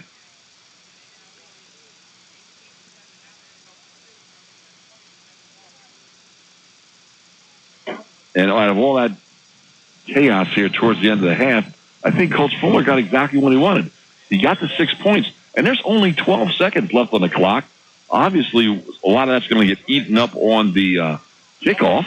Warner rolling, throwing deep, and overthrows everyone, incomplete. I think he had trouble with the snap there and just ended up firing it. He thought he had more pressure there than he did. 12 seconds to go. We'll keep it here at Memorial Field. It is Kutztown 18, Clarion 7. The Golden Bears, that 18 points, is on 3 touchdowns, 2 missed extra points, and a missed 2-point conversion. Clarion scored on the opening drive of the game and has been silent ever since. And it seems like Kutztown has had the ball the majority of this second quarter. Yeah, which is strange to say because Kutztown prefers to score in a quick strike manner, which doesn't really put you, in a positive manner in regard to time of possession in a half. But Matt, I think it's been a good mix of, stepping up the pace, and then being smart with the clock.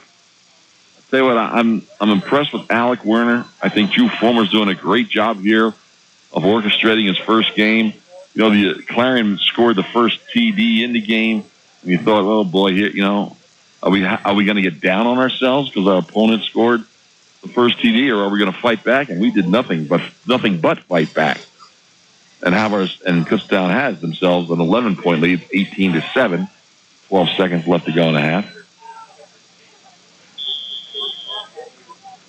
see who's going to do the kicking off here on this kick now. It is not Nate Fair. Plate number 24. Andrew Deutsch will give it another try here. Kickoffs have been a bit of an adventure, too. Here's a end-over-end short kick that's taken at the 25-yard line and wrapped up pretty quickly at the 29 is the returner, and Clarion will go to work with 9 seconds left. And unless they're planning on airing it out, you would think they might just want to take a knee here and try to regroup at halftime. 30-yard line. The tackling and the coverage on that last special teams play on the kickoff was fine. But in college, you've got to be able to kick the ball past the 25-yard line of your opponent.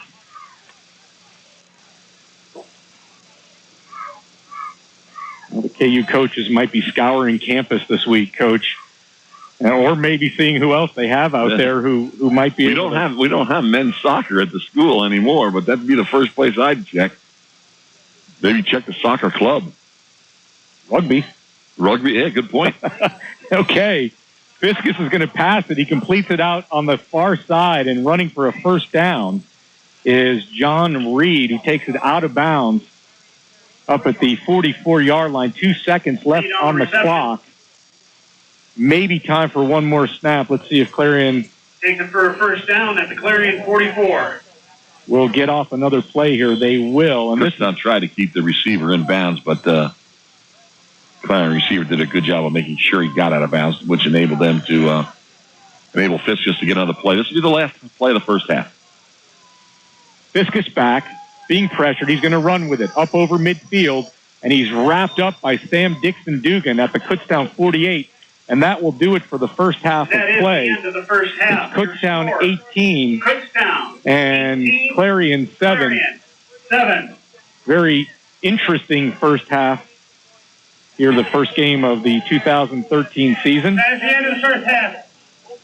And we're going to try to go down to the field to hear from Josh Leboff and head coach Drew Fulmer to get his take on the first half. His young quarterback performing well, a high completion percentage, leading 3 touchdown drives.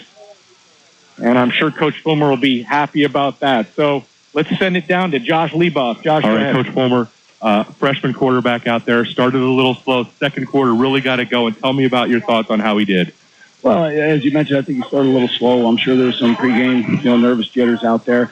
But he shook that off. He's made some decent plays for us so far, and some things that we got to try to get cleaned up here at halftime, moving into the second half, into the third and fourth quarter. But all in all, I think I'm all right and happy with where he is right now. We just got to execute more consistently and not hurt ourselves. We have the self-inflicted errors so far. Tell me how important it was to punch that touchdown in right at the end of the half. Well, that's big because we get the ball to start the second half now, and you get a chance to get back-to-back scores. So, I mean, that was a big drive, a great job on the defense, getting us off ball, getting us off the field and getting us good field position, and the kids did a nice job of converting it down there.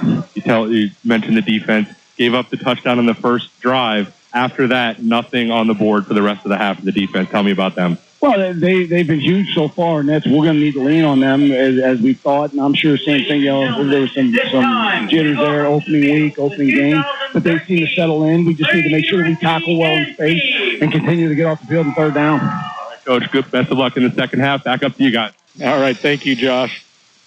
Josh avoided the tough question there about what he's going to do with his kicking game. I guess they're going to have to still figure that out, Coach, and not that we want to harp on that too much. But you know what, though, Drew? Coach Fulmer, he's very candid. Yeah, in a stressful situation, you're on the road in your first game. He was very gracious with Josh Leboff, the on-field reporter, and giving him a little bit of extra time and candid about what went on in the first half. Nice to hear. 18-7, Golden Bears at the half. We have the Gold Rush Report on the way. We'll be back with more right after this. You're listening to Kutztown University football on WEEU.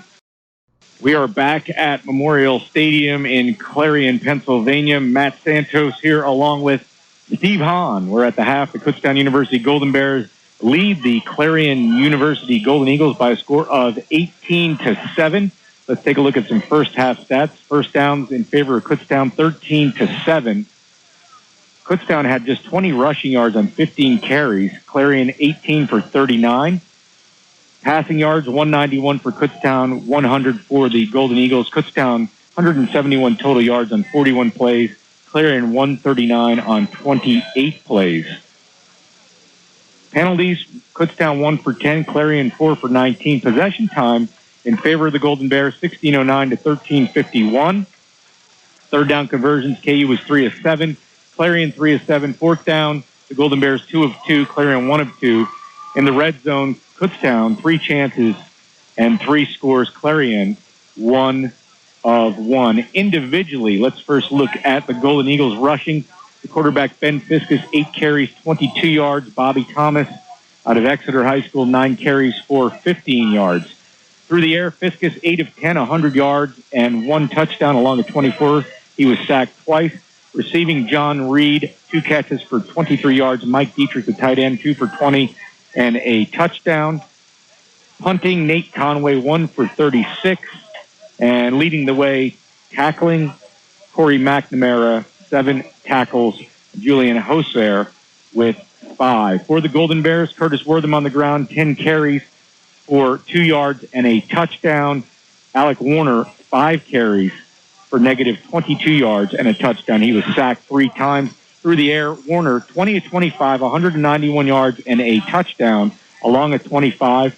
He spread it around to several different receivers. Anthony Kelly had 7 catches, 55 yards and a touchdown. Alex Toney, 7 for 52. Cody Reed, 3 for 50. Nate Fair punted 1 time for 38 yards. Adrian Sterling, 1 kickoff return for 14. Defensively, Sam Dixon-Dugan leading the way with 9 tackles, 6 unassisted. English PA with 6. Cody Kelso and Matt Connors with 4 each. Clarion got on the board first. The opening possession, Mike Dietrich scored on a 5-yard pass from Ben Fiskus, a 10-play, 68-yard drive that took 4 minutes and 29 seconds. Then it was all Golden Bears in the second quarter. Anthony Kelly scored on a 7-yard pass from Alec Warner, completing a 12-play, 61-yard drive that took 4:04. Nate Fair went wide right on the kick with 7:21 to go. Wortham scored on a 2-yard run. Matt Deutsch's extra point was blocked. That was a 10-play, 64-yard drive that took 4:02. And then with 12 seconds left, Warner snuck it over from 1 yard out. The conversion failed. 13 plays, 73 yards in 4:46. 18-7 Golden Bears at the half. We're all set for the second half kickoff as the Golden Bears will receive to start things out. Here's Esposito with a nice end-over-end kick, and it will be taken back at the 10-yard line by Toney's. Toney's to the near side, over the 20, 25. He turns it up, and he's brought down at about the 28-yard line where the Golden Bears will go back to work. Tony's has that Mastromato type of running style. Doesn't have the body, not as big and strong as Mastromato was, but he's also only a freshman. But he shows a lot of takes it to the 28-yard line. A lot of potential here this afternoon. Kutztown. Bears decent field position at their own 28. They have to try to carry us. Well, yeah, they have to try to get the momentum started. The Bears have the opportunity to score 2 times in a row here as they deferred the kickoff, and they will obviously begin their first possession here in the second half. The snap goes way over the head of Werner. The race for the ball. Warner loses the ball at the goal line. It's either going to be a safety or a touchdown for Clarion. A bad snap, and it's a safety. The ball rolled back to the 10-yard line. It went way over Warner's head. Covered by Kutztown in the end zone. And Warner tried to fall on it, lost it, and then the Golden Bears were lucky to come up with the recovery. But Alex Toney's is actually the one that pounced on it in the end zone. But you got to remember now, that ball was snapped at the 28-yard line, and it ends up being a safety. That's a long way to go for the football. But not a good start, obviously, for the Golden Bears. Score now, Clarion 9, Kutztown 18. And that's going to take 28 yards of offense. Remember that at the end of the game off of Kutztown's totals. Well, and the part about deferring to get the kickoff to start the second half and have an opportunity to score twice in a row goes right out the window with 1 snap of the football. So now Kutztown will have a free kick, but it's going to be Clarion's ball. Only 15 seconds has elapsed in the second half. So certainly Not good execution by the Bears here to open the second half. Certainly not what you want. And you would think now with the free kick that Kutztown will probably punt it. And now you have to bring your punter out, which is something that they've really struggled with and really haven't decided who they want to use here yet as their punter during the course of this season. And now that's what you have to go with? A lot of negatives on that one snap of the football for Kutztown. It's a 9-point ball game now. Not the way the Golden Bears wanted to come out of the gate. Now you need your defense to step up and shut down Clarion like it has in the first half. The Golden Bears defensively did a nice job holding Clarion in general. The Golden Eagles ended up with just 139 yards offensively.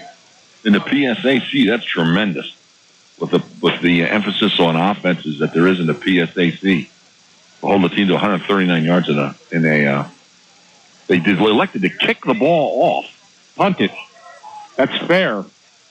Who punted it, and the return taken at the 30 and brought up to the 40-yard line. What was I looking at? That was a punt. Okay, man, my goodness. Boy, but it was a good punt. Good height on that thing. Good elevation. The Golden Eagles will have good field position. 1st and 10 at the 40. The Golden Eagles moving from our right to our left toward the west end zone here in the third quarter. In case you're joining us late, the Golden Bears are wearing their home maroon jerseys today and gold pants because Clarion has elected to wear gold jerseys. Coach Fulmer was concerned about the gold and the white being a little too close. So a good move here, and it's not a very hot day, a nice day for football. Out of the shotgun, Fiskus. He'll hand it off underneath, and the Golden Bears are there defensively as they bring down Travis Day immediately, a loss of 1. And right now on the football field, there's enough light cloud cover to really put the whole football field in the shadow. So the field now is very comfortable to play on. Yeah, there's some thin clouds up there, but they've taken away. It's not actually the sun. Partly sunny, I guess, is the best way to describe it right now. 2nd and 11. Slot to the near side. Fiskus out of the shotgun, dropping back, completes it over the middle, and taking it up to the 45-yard line is Mike Dietrich, the tight end. And Cody Kelso, he was one step away from picking that ball off. Absolutely. To the 45-yard line. 3rd down and 5. Just didn't quite time it right. This is what Kutztown's been doing the whole game so far. They've been putting the Golden Eagles in relatively difficult 3rd down situations, this being another one. 3rd down and 5 from the 45. Slot to the near side. Fiskus taking his time. He drops, flares it high. A jump ball, and the Golden Bears almost came down with it. That is the veteran there, Alex Dinolfi, who read it all the way, the 5'9" senior out of Norristown. Dinolfi setting the KU season interception record 2 years ago when the Golden Bears won the PSAC championship. So another stop. And Coach Pennypacker elected to go with a corner blitz. They brought in Cody Waltemeyer, redshirt junior. He put a lot of pressure on there, and that's what enabled English PA to almost pick that ball off. You really got to put some mark on that.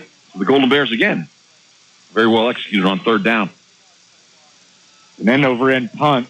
Tony's is back. He will let it drop, and it's going to take a bit of a Clarion roll, a big Clarion roll, actually, inside the 10 to about the 7-yard line. So the Golden Bears, leading 18-9 with 13:06 to go here in the third quarter, get a very big stop by their defense after the momentum had sort of swung the other way on that safety. That's exactly what you had to do, get them off the field quickly to try and erase that bad play, which they have done. But in the field position battle here, at least early on in the second half, the Bears now will start this possession on their own 13-yard line. Purple and gold, white and gold, gold and black. So they place it on the 13. Obviously, the ball was touched there. 1st and 10. Double wing. for Alec Warner. Wortham, the sole setback, out of the shotgun. Flares it out to the far side. It's completed to Cody Reed. Cody Reed has room up the far sideline. Cuts it in. 40, 45, 50, 45, 40. What a catch and run by Cody Reed, who just found a seam and got the biggest gain of the day for the Golden Bears. Now, that is a play that we've seen out of Coach Fulmer's playbook. That little swing pass out in the flat where the two wide receivers just try to drive their defender back just a little bit to give a little seam, and that's all it takes, one missed tackle. And Reed does a great job on his own up the sideline. Big game. Momentum now swinging back to the Bears. 48 yards on the play. Here's a quarterback draw. Warner takes it up over the 40 down to the 38-yard line. That'll be a gain of 1. So Kutztown very quickly takes care of the safety with a good defensive stop and takes care of the bad field position with a little swing pass to Cody Reed. Reed, 5'10", 180 pounds, a sophomore out of DeLone Catholic, Hanover, Pennsylvania. 2nd and 9. Play action. Warner rolling to the near side. He's firing downfield, and it's incomplete. A flag flies. I'm not sure somebody... That's number 34. Looks like it's going to be interference on number 34 on Clarion, Peter Rivera. Interference on Alex Toney. He always seems to be in the middle of the action. And now they're going to have the argument about whether or not that ball was catchable. Rivera stating his case. 2 officials threw their flags, though. 2 officials thought that was interference. But usually when they have a talk this long, they're at least thinking about picking up the flag. Brett Fox looked like he was open on the right side down to where the goal line. Clarion players now are going with their hands up in the air move, so which means they're not happy with the decision. So it looks like it may be interference. Personal foul. It'll be a personal foul. Targeting number 34 defense. A 15-yard penalty for the free. So it wasn't pass interference, but it was a personal foul.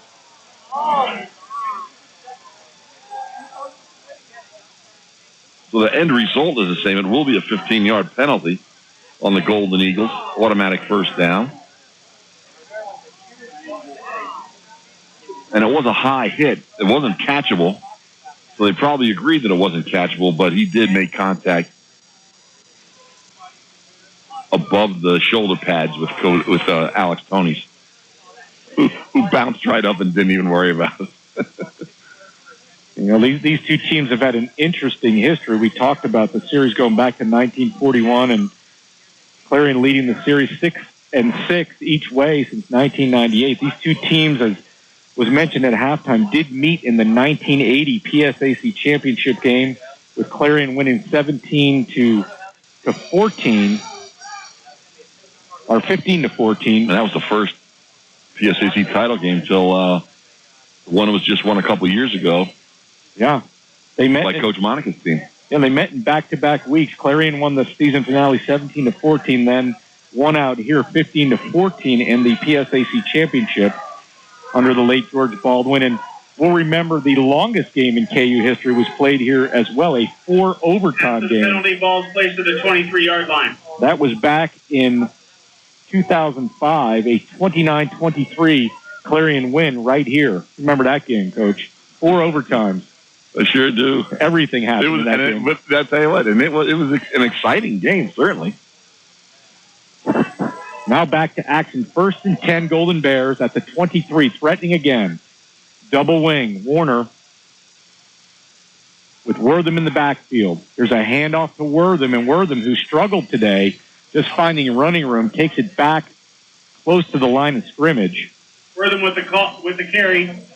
Tell you what, one thing you have to be very impressed with so far is the play of the offensive line. It's supposed to be a definite, problem area for the Golden Bears, and they've done a good job of keeping the tremendous front of Clarion out of Alec Werner's face. Absolutely. And able him to get a little time to get the ball off. So Kudos to the offensive line. 5 receivers. Warner back. Flips it out. Completes it on the far side to Tonys, who takes it for a first down as he's run out of bounds at the 10-yard line. It'll be 1st and goal, Golden Bears. Hey, well, they found a player there with that guy, Matt. Alex Tonys. True freshman. Again, Alex Tonys, he's no big physical specimen either. Seems to have some quickness. Seems to run very precise routes, passing routes. 1st and goal, 5 receivers, empty backfield. Warner takes the shotgun snap, fires over the middle, and throws it just behind Tonys, incomplete down at the 2. And that ball had touchdown written all over it. But as you mentioned, that ball just behind Tonys a little bit. There's your typical Kutztown offensive selection there. 1st down, close to the goal line, 5 wide receivers set, and let's go at it. I love it. You got to love it. 2nd and goal from the 10. We have a 5 receiver set. Oh, correction. 4 receivers, trips to the near side.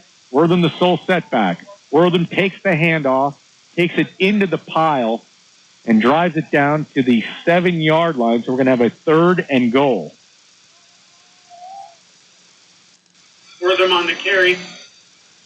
10:44 to go in the 3rd quarter. It is Kutztown 18, Clarion 9, the Golden Bears threatening. A big 3rd down here. Justin Michalak has checked into the game. Curtis Wortham is in the game, so they'll have 2 men in the backfield and just 3 receivers, 2 to the near side. As Werner looks over the defense, he drops a lot of time. He fires complete for a touchdown. And guess who? Cody Reed in the back of the end zone. Wow, what time. What an amazing amount of time. I thought he overthrew the short receiver. That's exactly what I thought Werner did there. And it was Cody Reed running along the back line of the end zone, and that ball was perfectly thrown. I did not see Reed back there. And now we'll have another adventure on the extra point. Luckenbaugh to hold, the snap, the kick, it is up. It's high enough, and it's good. The Golden Bears with their first extra point of the 2013 season. 10:15 to go in the 3rd quarter. It is the Kutztown University Golden Bears 25, the Clarion University Golden Eagles 9. You're listening to Kutztown University football on WEEU. Show your maroon and gold pride. Be sure to check out Kutztown Athletics apparel across various outlets in Lehigh and Berks counties. KU Golden Bears gear can now be purchased at Walmart and Temple, at Boscov's in Berks County and the Lehigh Valley. Also, Kutztown gear is available at the headquarters for KU Gear, the KU Student Bookstore, located on the scenic KU campus. Make sure to stock up on your maroon and gold apparel this fall and be ready for the new year. Kutztown University is your choice for a new season of unforgettable entertainment in the beautifully renovated Schaefer Auditorium. KU Presents has it all, from hip-hop, rock, and jazz to Broadway country dance and more. This performing arts series can't be missed. Join us for opening night, September 10th for Momix Botanica. Dance at its most organic. For tickets and information, visit kutztownpresents.org. Shows sell out quickly, so visit kutztownpresents.org today. We're back at Memorial Stadium, and Tuesday night will be a big night for Kutztown University. The dedication of the renovated and expanded Nathan Schaefer Auditorium on the Kutztown University campus. And it is now a facility that is on the must-see list. It's gorgeous. It's absolutely gorgeous. So be sure to check out the KU Presents website and check out the many shows that are coming this way this year. And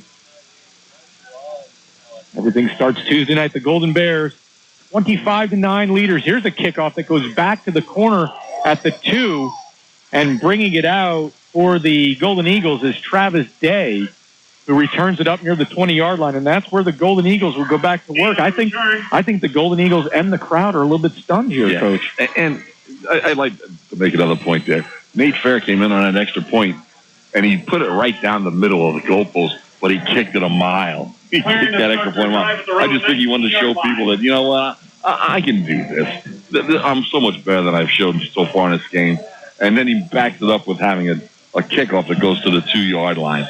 So I think Nate Fair was obviously disappointed with the way he played in the first half. And he'll come around here in the second half. He's having a good start here. And his good kickoff enabled the Golden Bears to pin Clarion inside their 20-yard line. 1st and 10 from the 19. Fiskus play action, rolling near side. He's looking. He's going to tuck it. He's going to try to run, and he's wrapped up by the Golden Bears' Cody Waltemeyer, the junior out of York Suburban. And I'll tell you what, he closed the gap quickly and made a nice open field tackle. And, tackling in space, that was something that Coach Fulmer talked about with Josh Gleboff in his brief visit after the first half closed. So there's a perfect example there. And Waltemeyer did a decent job there tackling in open space. 2nd down and 5 on the 24. Slot to the far side. Play action.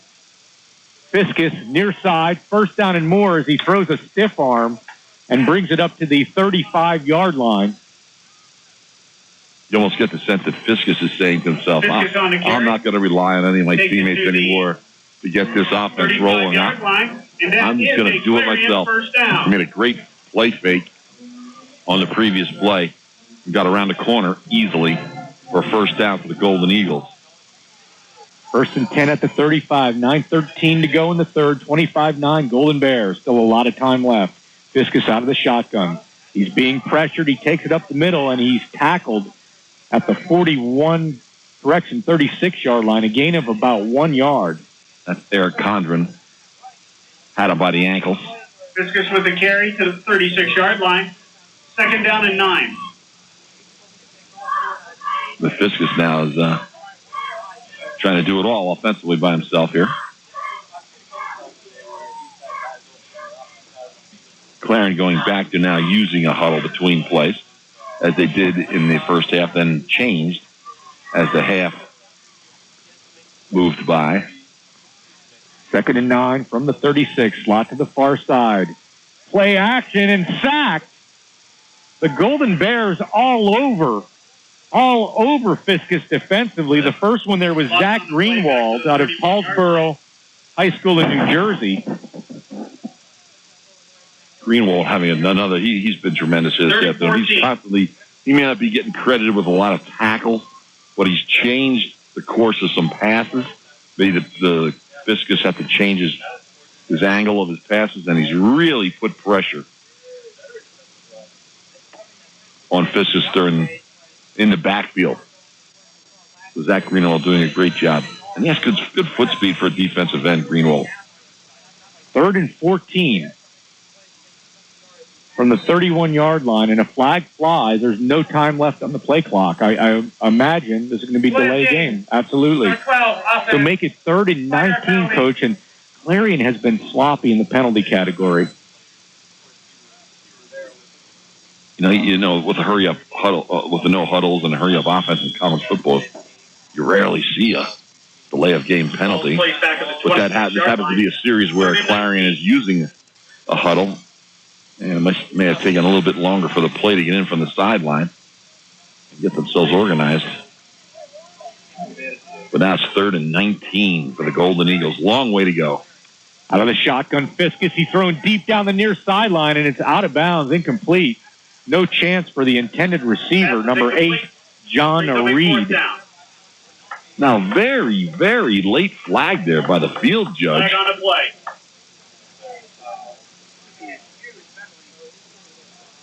It was very late. I didn't really see it. It must have been something verbal that was said there. After the flag, unsportsmanlike conduct, number 16 defense. Ooh, and that's what it was. 15-yard penalty from the previous spot. It was English PA with a little bit too much verbiage. And that's a terrible penalty. The Golden Bears had forced a punt, but not anymore. That's a discipline penalty, Coach. Yes, it is. That's one of those things where, you know what, you got that team down, you just stopped them, you're getting the ball back, momentum's in your favor, and you do something like that. And not his coverage on the play was excellent, so that the Fiskus had to throw the ball out of bounds. There wasn't even any, they weren't entangled at all. And a horrible penalty by English PA. Absolutely. And he's a veteran. He is. No excuse. 1st and 10 from the 41. Fiskus is tripped up as he runs it up the middle. That looked to be a big Tyrone Brown on the tackle. The sophomore defensive tackle out of Roman Catholic, 6 foot 280. One of those guys that's been starting since his freshman year. But man, he takes up a lot of space in the middle of that defensive line. And he has pretty good lateral movement too. Boy, they're going to really, if they put points on the board after that penalty, there's going to be a lot of people on the Kutztown sideline that are not going to be happy. 2nd and 5 from the 46. Here is a handoff to Thomas, who takes it up over midfield, close to the first down marker. We should probably check in on the coaching staff. There are a lot of changes, Coach. We mentioned Ross Pennypacker as the defensive coordinator. Jared Haas has moved to the offensive line. 3rd and 1, just short of the first down. Here is Thomas with a big hole, biggest hole of the day up the middle as he takes it down to the 44. Marcel Quarterman, new coach, coaching the safeties and special teams. Steve Heck back, coaching the wide receivers. Jim Kettner at cornerback, special teams. Andy Casal, defensive end. Corey Woods at tight end. And Dan Sensis coaching the quarterbacks. Play action. Little screen to the tight end on the near side. That is Mike Petrick again. Dietrich, yep. Dietrich, excuse me. Zach Snyder, the running back coach for the Golden Bears. And it's going to be a 2nd and 6 now at the 40-yard line of the Golden Bears. Good job by Dietrich. He speared that ball one-handed.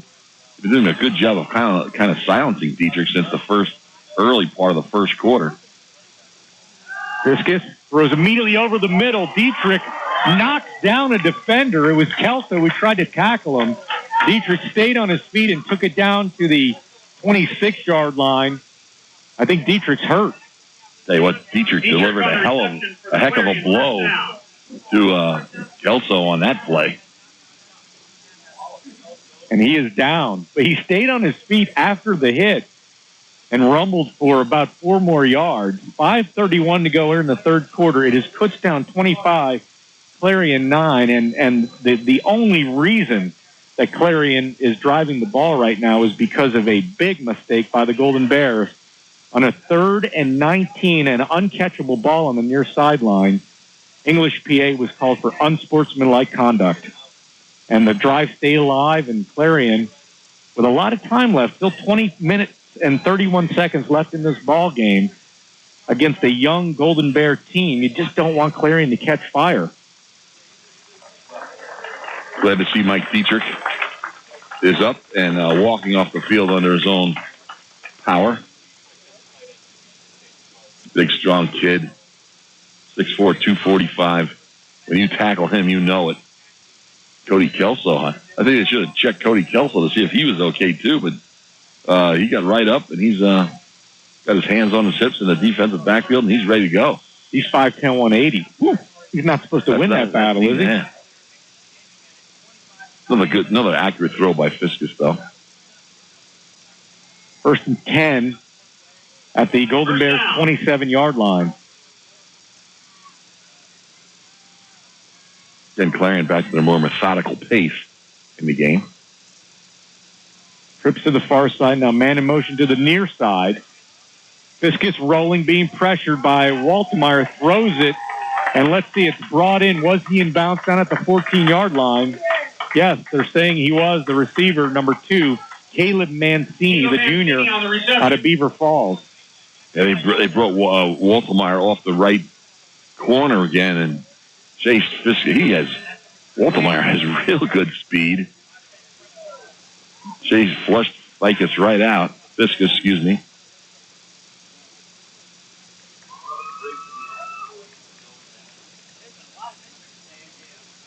The Golden Bear. It looks like a cramp. That's number 3, Lance Dean Jr., the freshman out of Bishop McDevitt in Harrisburg. And again, these teams don't really have preseason. They don't have preseason games. They obviously do intra-squad scrimmages, but playing a full game for the first time this season, trying to do things that you don't do in game situations. We've seen some mistakes today on both sides of the ball. Yeah, and knowing you're going to play in the middle of a hot afternoon, I know that the training staff is on the players all the time to make sure they're really hydrated. I'm sure they brought that point home again in the last few days. First down. 1st and 10, Clarion at the Kutztown 14. Receivers split to the near side. Play action. Blitz by Kutztown. And nice job by Fiskus as he dumps it over on the screen to Dietrich, who rumbles in for a Clarion touchdown. And I'll tell you what, that penalty came back to bite the Golden Bears. Never had that touchdown. And it puts Clarion right back in the game. Mike Dietrich, who was injured on a couple plays previously, gets back in the game. Fiskus hits him right on stride, untouched into the end zone. Goes number 44, Mike Dietrich. 10-point game. It will make sense for Clarion to go to 2. It's Dietrich's second touchdown catch of this afternoon. Conversion attempt, trying to close the gap to 8 are the Golden Eagles. 4:38 to go. 25-15 Golden Bears. Slot to the far side, working out of the shotgun. Play action. Fiskus rolling, being pressured. Now rolling to the near side, being pressured by Gallagher, scrambling. Fran Tarkenton style to the far side. But Fran never got tripped up. Not very often. He's brought down by Sam Dixon Dugan for a big loss. 4:38 to go. It's Kutztown 25, Clarion 15. You're listening to Kutztown University football on WEEU. To get the most up-to-date and in-depth information about the Kutztown Golden Bears, visit KU Athletics online at kubears.com. KUbears.com features extensive coverage for all 21 of Kutztown University's NCAA varsity sports. The website also features video content and allows fans to listen to live broadcasts of select games. So be sure to check out the Kutztown Golden Bears at kubears.com. Go, Bears, go! It's fall, and it's a great time to start your college search. Choose Kutztown University and choose to have it all. KU is a vibrant, modern university located right here in Berks County, offering more than 100 areas of study, 200 student organizations, and 21 NCAA Division II sports. KU has something to suit every activity and interest.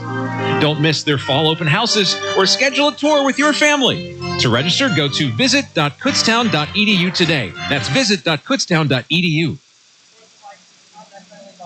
4:38 to go in the third quarter. Clarion closing the gap to 10. It is Kutztown 25. The Golden Eagles 15. And momentum swinging after an unsportsmanlike penalty on the Golden Bears, allowing a drive that should have ended to stay alive.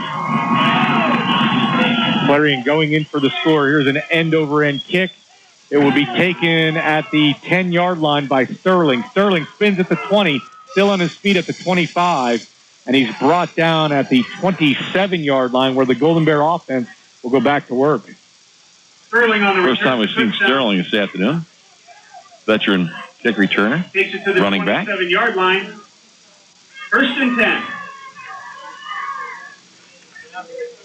Alec Warner in his first ever collegiate start. He's 23 of 29 for 258 yards and 2 touchdowns. He's been sacked 3 times. He's charged with 2 fumbles. 1st and 10 on the 27 of Kutztown. Slot to the near side. Warner with Michalak and Wortham in the backfield. He flares it out complete on the far side to Kellen Williams, the freshman out of Chambersburg High School. And that'll be good for a gain of about 6 yards. And I'll tell you what, On the reception. just like Kevin Morton used to constantly do, he used to spread the ball around to all different kind of wide receivers and running backs. And Alec Werner seems to do the same thing. 2nd and 3, the ball on the 34-yard line. Slot to the near side. Warner dropping back, fires it out complete to a wide open Man on the far side again, that's Williams, who spun down at the 41. First down, Golden Bears. It's like the identical play. You went right back to it. Williams on the reception, good for the Kutztown first Good enough down. to move the chains and give Kutztown a first down. First and 10 at the Kutztown 41-yard line. 4 receivers, trips to the near side. Wortham, the sole setback. Werner takes the snap. He drops. He throws deep. It's incomplete. No one in the vicinity. Pass is incomplete. Second down. Just looking for Williams again for the third time here in this possession. Well, that's another famous Drew Fulmer move where he'll take those short passes underneath, and then sooner or later he'll look for that deep one over the middle. Second and 10 at the 41-yard line. Double wing for the Golden Bears. Warner out of the shotgun. Clarion showing blitz. And this one is incomplete on the far side as he overthrows Alex Tony. Third down and 10. Tony's a freshman wide receiver. He's had a big day for the Golden Bears. Just 5'6", 166 out of Nazareth. You wouldn't think he was a football player as you see him walking around campus. But he's had a very good first career game in a Golden Bear uniform. 8 catches, 64 yards, 3rd and 10. Trips to the near side. One man split to the far side. Kutztown working from the far hash. Warner being pressured. Eludes the rush. He's going to run with it. And he takes it up over the 45, and he's tripped up short of the first down at the 47-yard line. And the Golden Bears will most likely have to punt it away.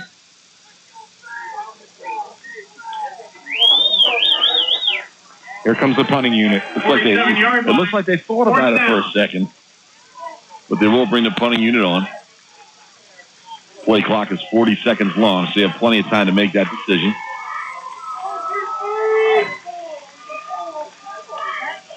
The snap to fair. A wobbly end-over-end punt to the near side. It takes a nice Golden Bear bounce inside the 10, inside the 5, still rolling, and it's downed at the 2-yard line. What a job by Nate Fair. It was not a pretty punt, but it did the job. Got the roll that they were looking for. Golden Eagles take over there, first and 10. So they'll be running their offense from their inside their own end zone now.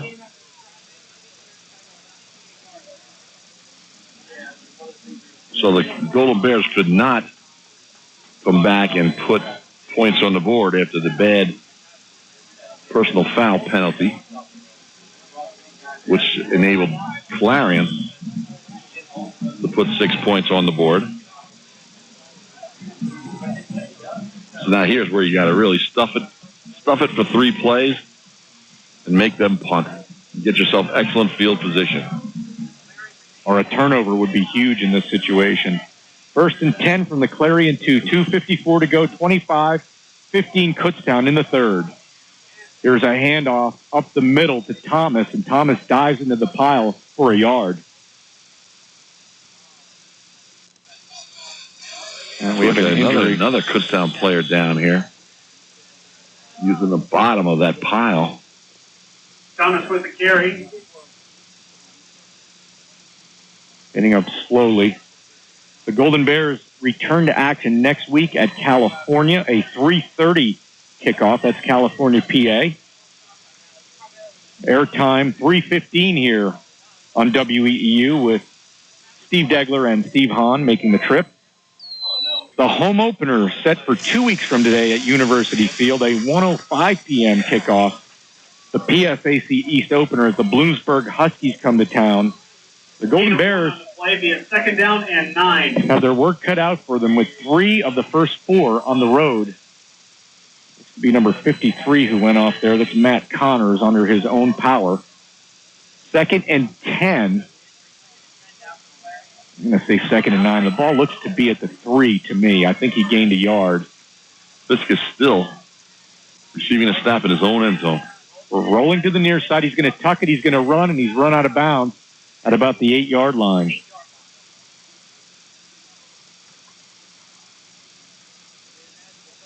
And now another huge third down play here.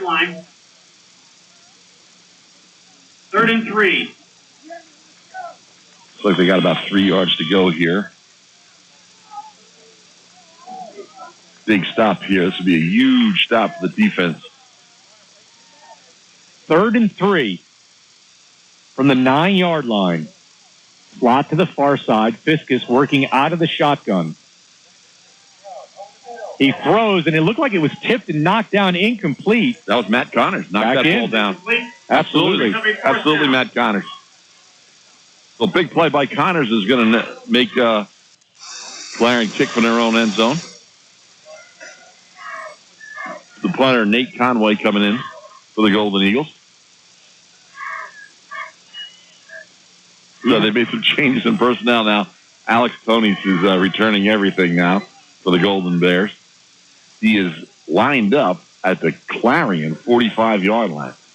Yeah, Conway is about 7 yards deep in his end zone, and I do like the fact that it's not Wortham returning everything. Wortham is a spectacular returner, don't get me wrong, but that's a lot of work for one guy. Here's a nice spiraling punt by Conway. Traces Tonys back to the 41 at Kutztown, but now he's overrunning the coverage. The coverage overran Tonys a little bit, I should say, and Tonys takes it back up the other way and is brought down at the 38-yard line of the Golden Eagles. So Kutztown will have excellent field position, 1:46 to go. It's 25-15 Golden Bears in the third quarter. Again, 2 things that Tonys did real well on just on that single play. He caught that ball, that booming punt, over his shoulders, which is not an easy play to make. And then as he cut along the left sideline, he transferred the ball from his right arm to his left arm. You know, fundamentally, that's absolutely the correct thing to do. But Tonys is really showing a lot of prowess here this afternoon. 1st and 10 at the 38-yard line. Slot to the near side. Back staggered on either side of Warner. Pump fake. Warner being pressured. He throws down the far sideline incomplete, but a flag flies. His intended receiver was Anthony Kelly. You know, Matt, that's the play that you called earlier on. You start throwing those 10-yard out patterns, and sooner or later he pumps. Werner pumps at him, and he continues his, makes a plant. The receiver makes a plant and turns upfield. Before the pass was thrown, holding number 41 defense. And the previous spot. The penalty is on Clarion. That penalty is because the D-back got taken in by the pump fake by Werner and held the receiver. yard line. 1st and 10, Kutztown. So it will be a first down Kutztown. Not a good penalty for the Golden Eagles at that point. See if the Golden Bears now can take advantage of a penalty. 1st and 10 at the 28. Slot to the near side, and there's movement. I'm not sure if Kutztown moved or if Clarion jumped. Flags everywhere.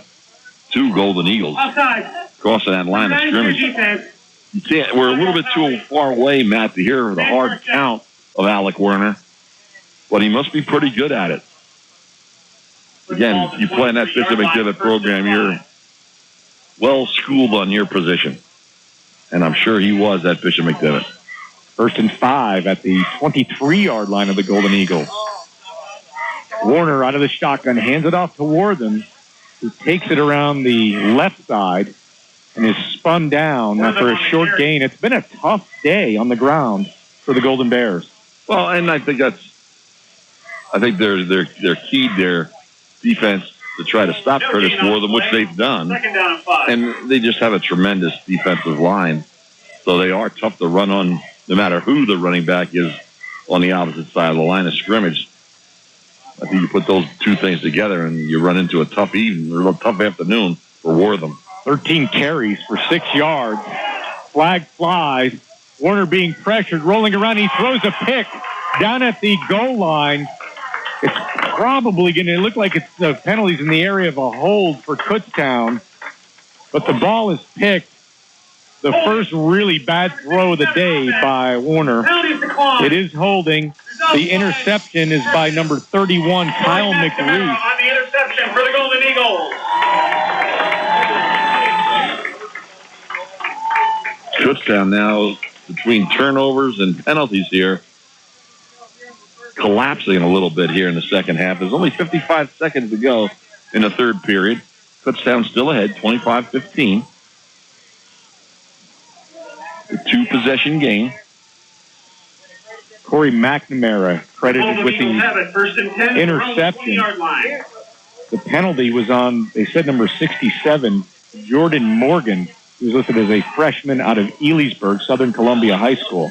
1st and 10 from the 20 for the Golden Eagles.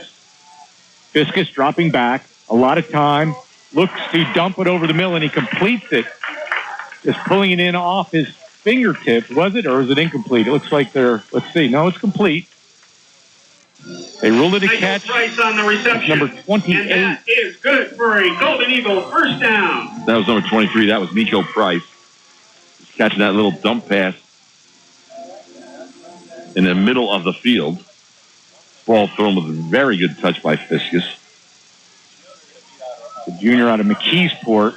30 seconds to go in the quarter.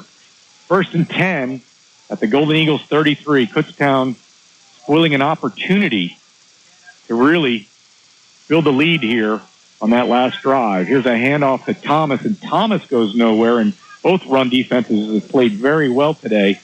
That is likely the last play of the third quarter.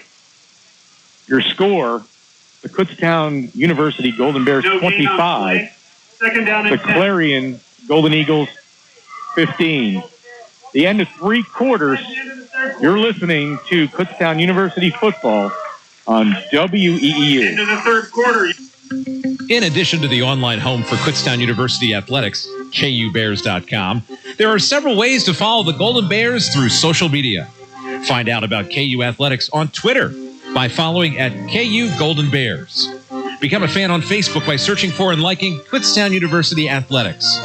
Finally, check out how to sign up for email and mobile phone updates at KUBears.com. Stay in touch with the Kutztown Golden Bears.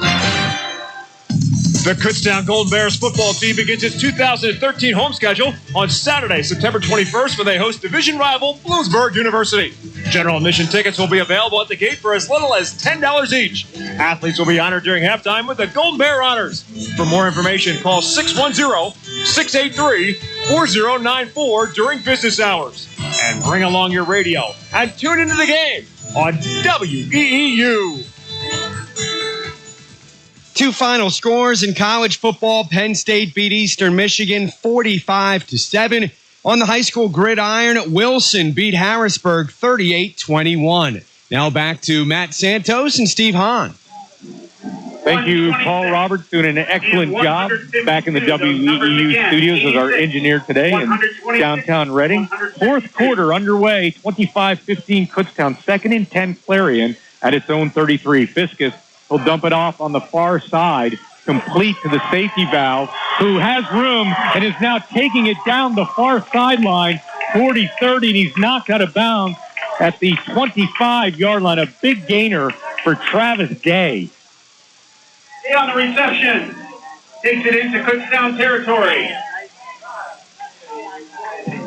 Kutztown did nothing but chase on that play, and they were chasing a speedy back in Day. Never could catch up. So Clarion very quickly here to open up the fourth quarter in striking range. 42-yard gain. 1st and 10 at the Golden Bear 25. Fiskus with slot to the near side. Works out of the shotgun. Here is a handoff to Thomas, and he's wrapped up immediately by Sam Dixon-Dugan. We mentioned the rushing stats for these 2 teams and defenses in particular.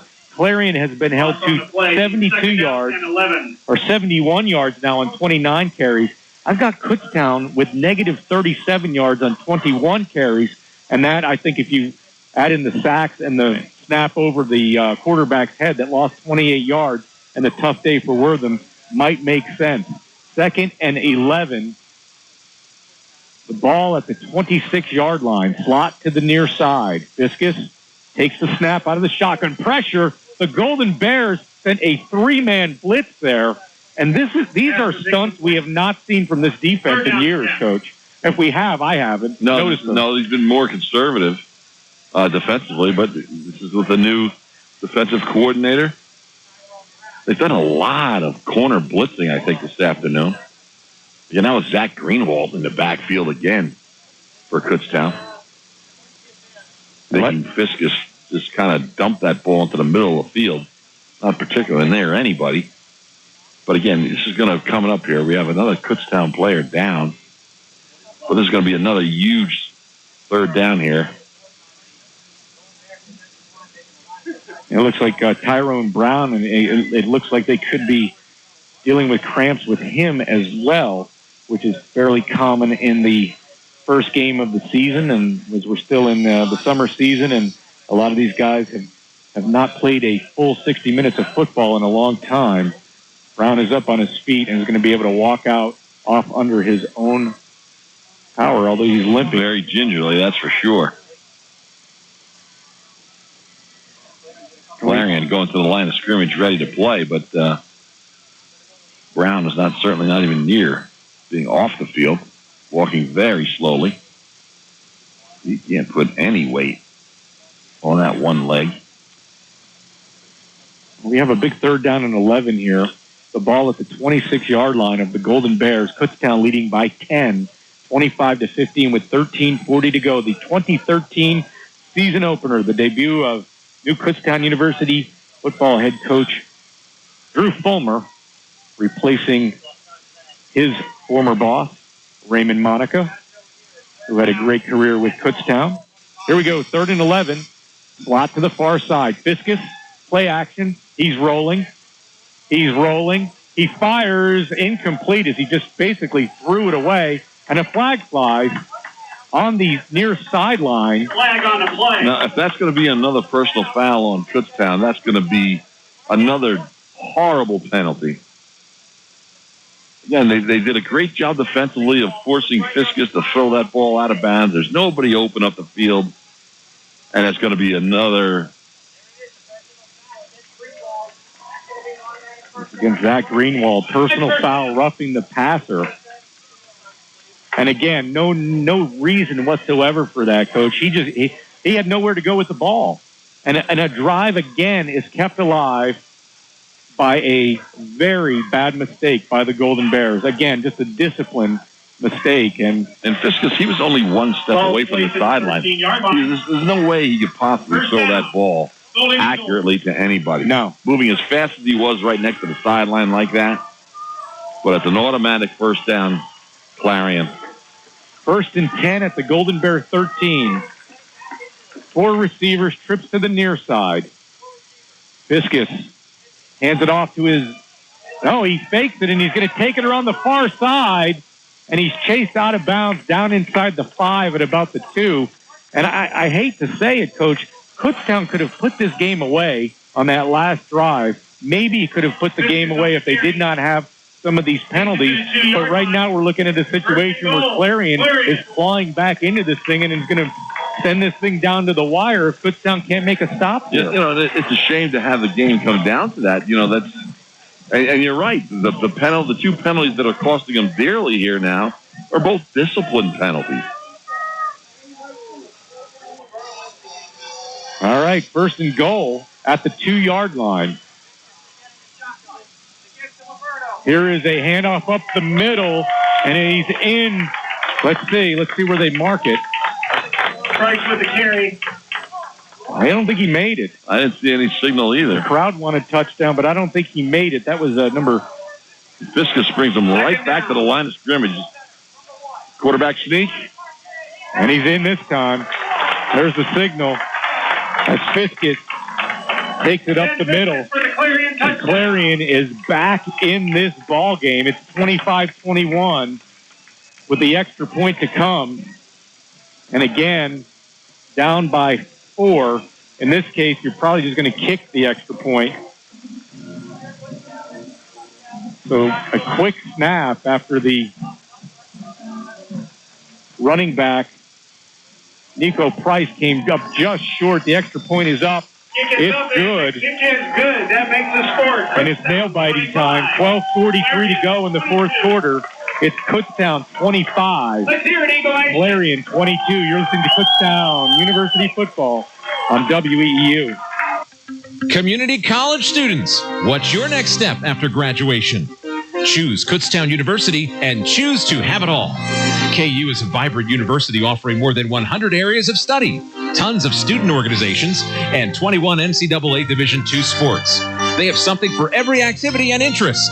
Don't miss their fall open houses or schedule a tour with your family. To register, go to visitkutztown.edu today.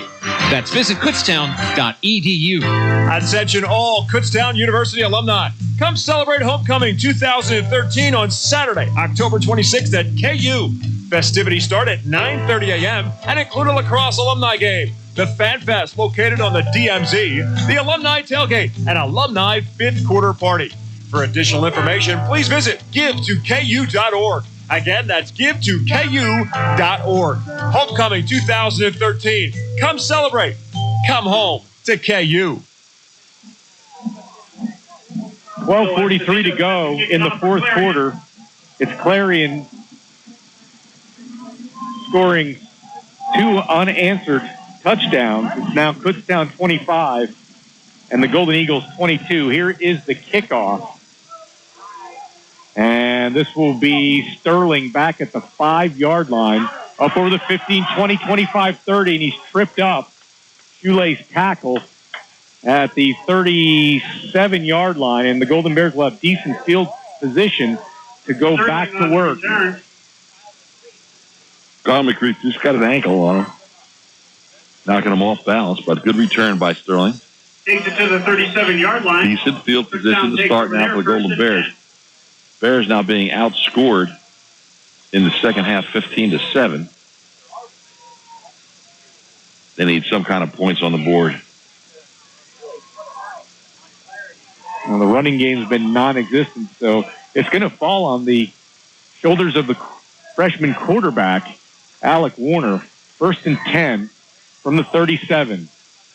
Slot to the far side, Warner back. It looked like it was tipped, but it's caught by Tonys, who takes it for a first down to the 48. He split the coverage there, Coach, and it looked like a wobbler. I don't know if it got tipped at the line or not. I don't know if that, but again, it just seems like there's so many passes that Warner throws that are just out of the reach of the defenders, and there was a small window there. And Tonys did a good job of looking that ball into his hands with 2 gold shirts draped around them. But it'll be another first down for the Bears. At the 48, double wing. Scott, the sole setback, and it's a handoff, and Scott is wrapped up immediately for no gain, maybe a loss. Worthing with a carry, loss on the play. Earl Scott, the redshirt freshman out of Daniel Boone, Douglasville is his and he hometown. walks off the field holding his elbow. Loss of 1. 2nd and 11 at the 47. 5 receiver set now. Trips to the near side. Kutztown moving from right to left on your radio dial here in the fourth quarter. Heading toward the west end zone. Warner drops back, fires it complete to Tonys on the right side. Tonys turns it upfield and takes it to the 47-yard line. Tonys with the reception to the Clarion. 3rd and 5. How many catches is that for Alex Tonys now, man? 3rd down and 4. Tonys with 9 catches. Yeah, I knew he was close to double figures there. Again, tremendous opening performances by Alec Werner and Alex Tonys. 3rd and 4. But they still need points on the board here at this juncture. Warner out of the shotgun, throws it over the middle, incomplete. He was pressured, and he looked for Tonys over the middle and just threw it over Tonys' outstretched arms, and it's 4th down. And if you're the Golden Bears here with a 4th and 4 in the 46, I think you have to punt it, Coach. That's where Tonys' short stature there hurts him in trying to catch that ball across the middle. Bears in 4th and 4. They will be going for it here. Wow. Up by 3. I don't know. I might have punted this one, Matt. This is one of the riskiest calls I've seen in a while. 4th and 4. Double wing. Warner back. Fires. And he completes it for a first down. Looks like Anthony Kelly over there on the far side of the field gathering that in. Kelly on the reception. There it is. Good for a Kutztown He first down. takes it down to the 38-yard line. Wow, what a call by the Golden Bears. That's Drew Fulmer in a nutshell right there. That's what Ray Monica used to do. We're not scared of moving the ball. We can move the ball. 1st and 10 at the 38. Trips, 5 receivers now. Trips to the near side. Kutztown working from the far hash. Warner takes the snap. He steps up in the pocket. He's hit, loses the football, and it's recovered by Clarion at the 42-yard line. One of the big up men, Matt Shuey. It's Clarion football. Wow. That's the second one of those this game where it looks like Werner's arm is moving forward, but it must be getting knocked out before it gets all the way through, because the first one was declared a fumble also. So a huge break for the Golden Eagles again. 10:35 to go. It's 25-22 Kutztown. Clarion with a chance to either tie or go ahead here on this drive. It's hard to believe, Matt, that Kutztown is still leading this game after the penalties and now this turnover here, that they're still ahead. 1st and 10 at the Golden Eagle 39.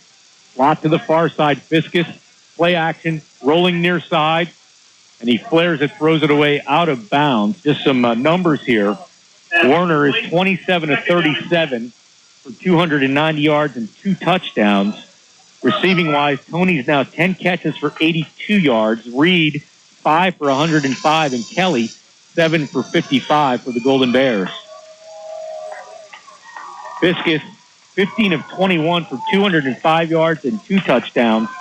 And Dietrich, his tight end, has 6 catches for 57 yards and 2 touchdowns. Fiskus also with 57 rushing yards. 2nd and 10 from the 39. There's a handoff, and this is Thomas. And Thomas is wrapped up again for no gain as that Golden Bear defense is there. That was Jarvis Cummings from his. No gain on the Again, play. Coach Fulmer put some guys in the game here. Some of the people who have been playing in the game or could be a little bit spent. That's why he's making these substitutions here. Cummings has not played earlier in this game. Now back in there. Did a good job there. 3rd and 10 from the 39-yard line. Another long 3rd down situation that the Bears have been thriving on here. Slot to the far side. Fiskus out of the shotgun, being pressured. He's scrambling. Still scrambling, rolls to the near side, still looking, and he throws it incomplete. Great coverage and great pressure by the Golden Bears. Zach Greenwald again chasing Fiskus all over the right side of the field. But the coverage was good downfield. Nobody was open. He was in the backfield running around a long time. Stepped up in the pocket, nothing was open. Slid to his left, nothing was open, and tried to tuck it around to his right and get by, and eventually had to throw it out of bounds. Big stop by there for the Golden Bears.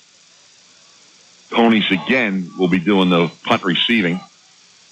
Conway to boot it away back at his own 24. 9:36 to go in the 4th. It's 25-22 Kutztown. And over in punt, Ponies will take it, and he calls a fair catch at the 24. I think he's upset at himself because no one was near him. He had a good 10 or 12 yards of green space in front of him as he was catching that ball, but they'll be safe. No turning that one over. The Bears will start from their own 25. 10 at their own 25-yard line. No hang time there. 2.1 seconds, I Final think. trivia question of Shania Thomas, a junior biology major. What Clarion Golden Eagle quarterback 1st and 10 at the 25-yard line for the Golden Bears. The Kutztown offense, which looked so good in the first half, has been slowed down here a little bit, and some of it has been mistakes. 1st and 10 from the 25 for the Golden Bears. Trips to the near side. One receiver to the far side. Warner with a long count. Takes the shotgun, tucks it, and runs on the draw, and he's hit hard at the 26-yard line. And they did have many design runs for Kevin Morton over the years. 1-yard gain. 2nd down and 9. Kutztown not able to... I think the playbook is basically the same as Absolutely. As last year, it's what Coach Fulmer's comfortable with. And it's what he also has confidence in, so why not? 2nd and 9 at the 26. Double wing. One back next to Warner. He takes the snap. He fires out, completes it on the far side. Up at the 12. They're going to call it incomplete at the 29-yard line. Very close to being a fumble. 3rd down. Clarion defense thought it was a fumble, but the official very quickly, the side judge very quickly, called that an incomplete pass, and that'll be 3rd down 9 for the Golden Bears. You think a huge 3rd down play for Kutztown right here too. Yeah, clock is at 8:48 left in the football game. You think you want to see them move, maybe to mix Brett Fox in on the passing game. Brett Fox is one of the most veteran receivers they have. He is, and he's really not been a factor here this afternoon. Warner throws it complete. That guy has, as Alex Tony gathers it in. Right at the marker. First down, Golden Bears. Let's see what the spot is here. That looks like the initial line of scrimmage was right on the 25, and that ball is right on the 35. They're going to give it to him. Huge catch by Alex Tony's big first down. Absolutely. First down. They got the chains quickly set so the clock goes back in motion. Not something that the Golden Bears over the last 3 years have really worried about, how much time is left on the clock or slowing down for the clock. 1st and 10 from the 35. Handoff to Wortham, who tries to weave his way into a hole and cannot find anything. No gain. No, he really hasn't. Tell you what, they really and they've done a lot of interior running with Curtis Wortham. They really haven't, pitched the ball wide to him at all to see if he can get around the corner. But they really have had him boxed in all game long. Ball at the 35-yard line. Clock continues to run. 7:47 left in the game. You can try to screen pass to him. He had one catch for 13 yards coming out of the backfield. 2nd and 10 from the 35. 5 receiver set, trips to the near side, and the snap is fumbled. It was a low snap, and Warner still was able to hit Tony's in the hands, and it's incomplete as Tony's was not able to hold on. But I think they're going to have to get some center work out there this week as they struggled a little bit there. Mike Nowak, the redshirt sophomore out of Owen J. Roberts. 3rd down and 10. But still, even though the snap ended up on the ground, being the athlete that he is, Alec Warner picked that ball up quickly and actually hit Tony's in stride. That ball could have been caught. That would have been a tremendous play. 4 receivers, trips to the near side on 3rd and 10. Warner out of the shotgun. Drops back. His arm is hit, and he loses the football. He loses the football, a scramble for it. They're not calling it an incomplete pass, so this is a fumble. Who has that football? They have their fist up, so it looks like Kutztown probably recovered that. See the fist up. That means it's 4th down. Wow. 4th down.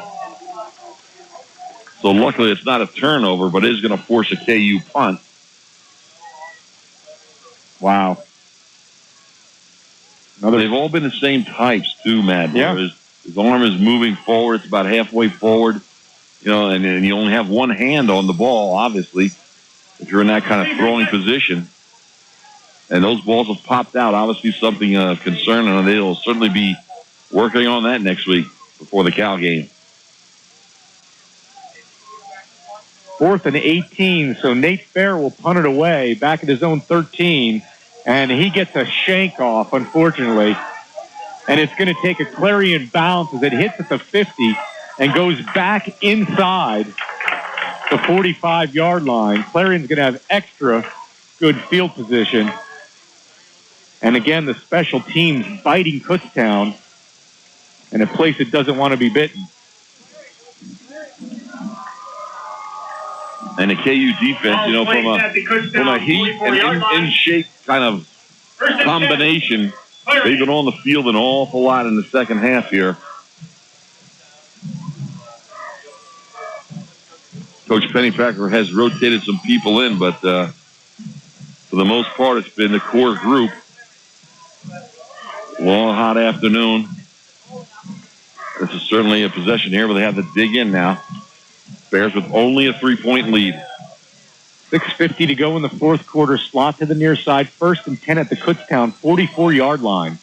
There's a handoff near side. Comes Thomas, and Thomas dives forward for about a yard. 6:41 now and counting. 25-22 Golden Bears. Clarion has been creeping back in this one, and Kutztown has had its chances to steal it, but they've left the door open. They certainly have been their own worst enemy in this game. The defense has played very well, but the defense has been charged with 2 very, very bad self-discipline penalties. 2nd and 8 at the 42. Fiskus dropping back, throws out to the far side, has a man open down at the 23, and making a diving catch is number 8, John Reed, the senior. To the 23-yard line. You say it with me. That time Reed got behind. That is a Clarion first down. 1st and 10. Got behind Cody Waldemeyer on that play. Ball at the 23. Fiskus working out of the shotgun, hands it underneath to Thomas. Thomas breaks a tackle, takes it down inside the 15 for a first down at the 12-yard line. It'll be 1st and 10. Thomas with the run. 5:50 to go, and now the Golden Eagles are in certain position to tie this one up at the very least.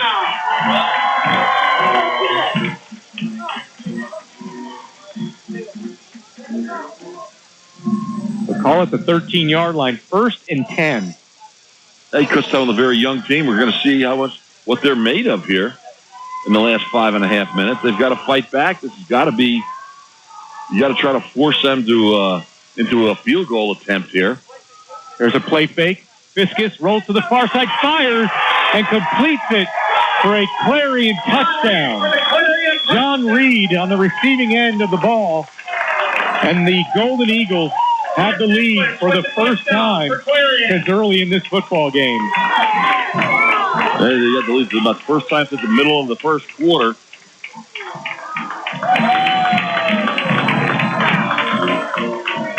On for the extra point now. Still Esposito. Left-footed kicker. The kick, it's up, and it's good. Kick is up, and the kick is good. That makes it so it is Clarion 29, the Golden Bears 25. Touchdown, 25. Clarion now with that extra point, putting this out of field goal range at least. And in case you're just joining us, well, I'll tell you what, Coach, the Golden Bears had a 25-9 lead, and seemingly were en route to putting this one away, and then things have fallen apart. And you got to look at the mistakes, unfortunately, and some of them have not been necessarily mistakes that have been made. You're always thinking of the best result, but if both of those penalties had not occurred, and you scored 2 touchdowns on both of those possessions after it was 4th down, it would have been 4th down on both of those occasions when the penalties occurred.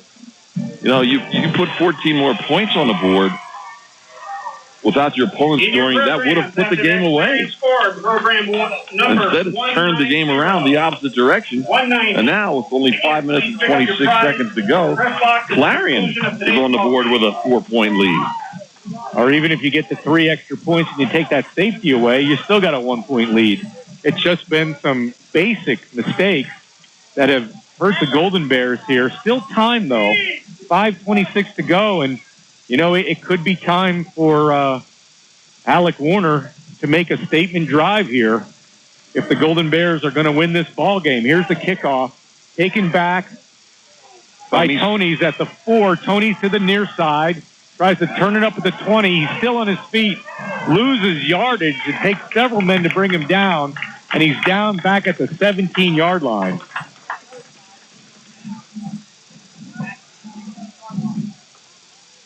Tony's on the return. So do you bother running the football at all, Coach? Touchdown starts there. Well, if I'm based on what I'm watching in the past, they'll say no, they're not going to run it. I think you got to put it up. You got to put Warner in a situation where it's quick release and he's not back there in pressure getting hit. And with the style of offense that Kutztown plays, 5 minutes and 15 seconds is an enormous chunk of time. Oh, absolutely. You know, it's not that you have to throw 35 yards down the field. You can still throw your little flare passes. You can still throw your hook patterns in the middle of the field. 1st and 10 from the 17. Double wing. Kutztown working from the near hash. Warner back, throws it, and completes it to Tony's at the 21-yard line. That'll be a gain of about 4. Tony's on the reception to the 21-yard line. That'll put Tony's in double figures for the game receiving, correct? 6. He, yes, is at 11 receptions now. 2nd and 6 at the 21. 5 receivers, 3 to the far side. Empty backfield. Warner out of the shotgun, dropping back, releases, completes it on the near side to Tony's. Tony's is at the 26-yard line. It'll be 2 yards short of the first and bring up a big 3rd down and 2. So Kutztown trying to chip away, just as we figured, quick release passes. Tony's on the reception to the 26-yard line. 3rd and long 1. Just under 2 yards. 5 receivers again. Working from the near hash. Warner out of the shotgun. Again, Tony's. Tony's has the first down at the 30-yard line. The same little out pattern or hitch pattern here on the near side. 4:07 now. It's 29-25. Golden Eagles. Pass is complete. Kutztown once led 25-9. Kutztown. 1st and 10 at the 31. 5 receivers again, still working from the near hash. Kutztown moving from right to left here in the final minutes. Warner, shotgun with time, fires over the middle and completes it to Brett Fox for a first down up at the 44. And that's the guy we said they have to get back in this ball game. 44-yard line. Now 3:48 as they move the chains. The freshman, Alec Warner, in his first game at the collegiate level, fresh out of high school, Bishop McDevitt, trying to lead Kutztown to a victory. 1st and 10. Warner drops back. Incomplete. Incomplete as Kellen Williams dropped the ball coming over the middle at midfield, and he had running room. Pass is incomplete, brings up a second. He's had a few drop passes today, and that one could have resulted in first down yardage and more. Warner, 29 of 41 for 307 yards and 2 touchdowns. Tony's 11 catches for 91 yards. 2nd and 10 from the 44. 5 receivers, 3 to the far side. Warner out of the shotgun. A lot of time. He fires, completes it, coming over the middle to Cody Reed. Cody Reed is going to be about a yard shy of the first down at the 47-yard line. And he didn't quite get to the sideline on that play. There's a yard away from doing that. That would have been big. And I'm sure they'll just try to quickly punch this over here and get this yard for the first down. That'll stop the clock a little bit so they reset the ball. We're down to 3 minutes. And the clock is moving here. 3rd and 1. Trips to the far side, 2 men to the near side. Warner out of the shotgun. Drops back, fires it incomplete. Past the outstretched arms of Tony's on the near side. And now with 2:51 to go, all 3 timeouts remaining on both sides, it's a 4th and 1. The ball on the 47-yard line of Clarion. Kutztown is clearly going to go for it here. We're going to have 5 receivers, 3 to the far side, 2 to the near side as Kutztown works from the near hash. Warner with an empty backfield. Out of the shotgun. He takes the snap. He drops. He fires, completes it for a first down to the near side. And down to the 35-yard line goes Anthony Kelly. Kelly took a shot there after he advanced that ball another 5 yards. But he's getting up, kind of shaking out his legs a little bit. But clutch throw by Alec Werner. Good sure-handed catch by Kelly. That'll get the Bears a first down. They stopped the clock briefly. We're now at 2:34 and counting. 1st and 10 from the 35 of Clarion. Warner out of the shotgun with 5 receivers. Eludes the pressure. Rolls right. He's going to carry it down to the 30, and he's chased out of bounds at about the 29-yard line. And but a veteran play there, too. got what he could get on the ground and made sure he got out of bounds to stop the clock. Good smart play by Alec Werner. Bears are moving the ball. It's going to be tight down to the end here. It's going to be tight to be able to control this clock. As Matt mentioned, though, both teams, all 3 timeouts left. So the 2:21 then moving on the clock now. There's plenty of time. They stop the clock here now. It'll be 2nd and 5 from the 30-yard line of Clarion. 2:17 to go. The Golden Eagles 29, the Golden Bears 25. I think there was some type of equipment problem, and they took number 30 off the field. Number 21, Tyler Tucker, goes in to replace him. I'm sure now there will be a Clarion timeout. That's their first charge timeout of the second half. And we will keep it right here. Very tense situation now for the Golden Bears with 2:11 to go, down by 4, 30 yards away from the go-ahead score. I did look up. I wanted to look up and see what the school record was for receptions in a game, and it is 15 by Terry Robertson back in the year 2000. So Tony's is not really in striking distance of that, unless they're throwing it to him for the last 2 minutes and 11 seconds of this game, or we head into this field has magical overtime always associated with it. And both of these teams really need this game, Coach. For the Golden Bears, with a young quarterback, a new head coach, a lot of young players out there, this could really boost their confidence going into a tough stretch of the schedule. On the other side, you've got Clarion, which has 19 starters returning, an all-PSAC West player at quarterback, a head coach who needs to win, obviously, in Jay Foster, and they're the home team here in front of their home crowd. So this could really set the pace for the season and will set the pace likely for either of these teams. And the thing that affects Kutztown also even more is that they had the lead. They controlled the game, and they let it slip away here in the third and the fourth quarter. 2nd and 5, 5 receivers working from the far hash, 3 to the near side. Warner out of the shotgun. He drops. He fires deep down the far sideline. Incomplete. Tony's had a step down at the goal line. Was not the best thrown ball. He did put it out there, but it was out of bounds, really. Yeah, it's actually the first time we actually saw what kind of arm strength Alec Werner has. He threw that ball about 40 yards in the air, but it was way overthrown over Tony's head in the right corner of the end zone. 3rd down. 2:05 to go. 3rd and 5. You got to be careful here. You don't have to go for the whole thing. You only get 4 yards, 3 yards here. Warner bobbles the snap, rolls to the far side. He's going to run with it, and he has the first down as he takes it down to the 24-yard line and runs out of bounds. 1:58 to go. You can tell that this guy has played in close games and big games in his high school career. Second time now in the last couple minutes where he's made great decisions, seeing the open field and getting himself out of bounds, this time for a first down. Stops the clock briefly. Protect that football. 1st and 10 at the Clarion 24. 1:58 to go. 29-25.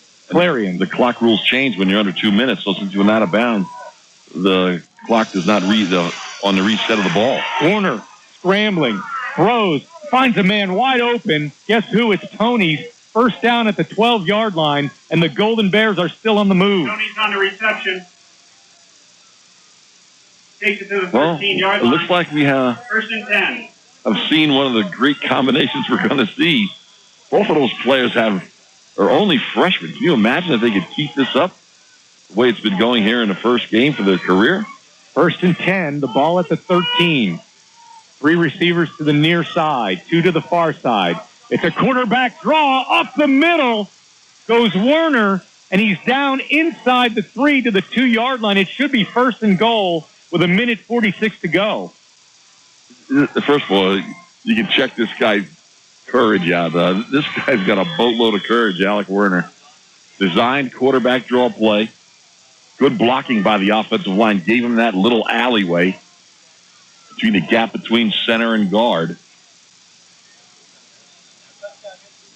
short yardage package in for the Golden Bears, and Clarion will burn another timeout. So if the Golden Bears can score here, and if Clarion gets that ball back, they're not going to have many timeouts, one timeout, if any. Now, what are we doing here, Matt, now? Are we taking our time and running the clock down? Because you don't have the ball in the end zone yet. You're 3 yards away. Are you sure? Should you just try to get it in there no matter what on the first play, or are you going to take your time and take some more of the game clock off? So if you have confidence in your ability to score, that you want to try to leave as little time on the game clock as you can.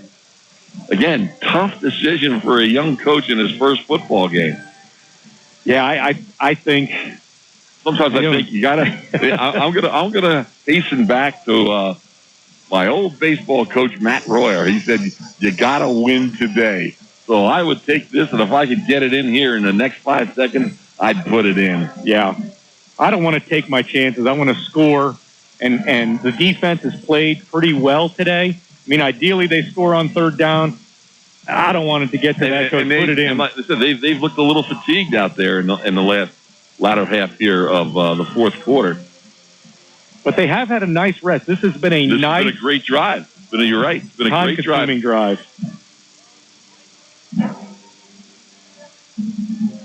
Take a look at some of the stats here as we get ready. Now it's 36 of 51 for Warner.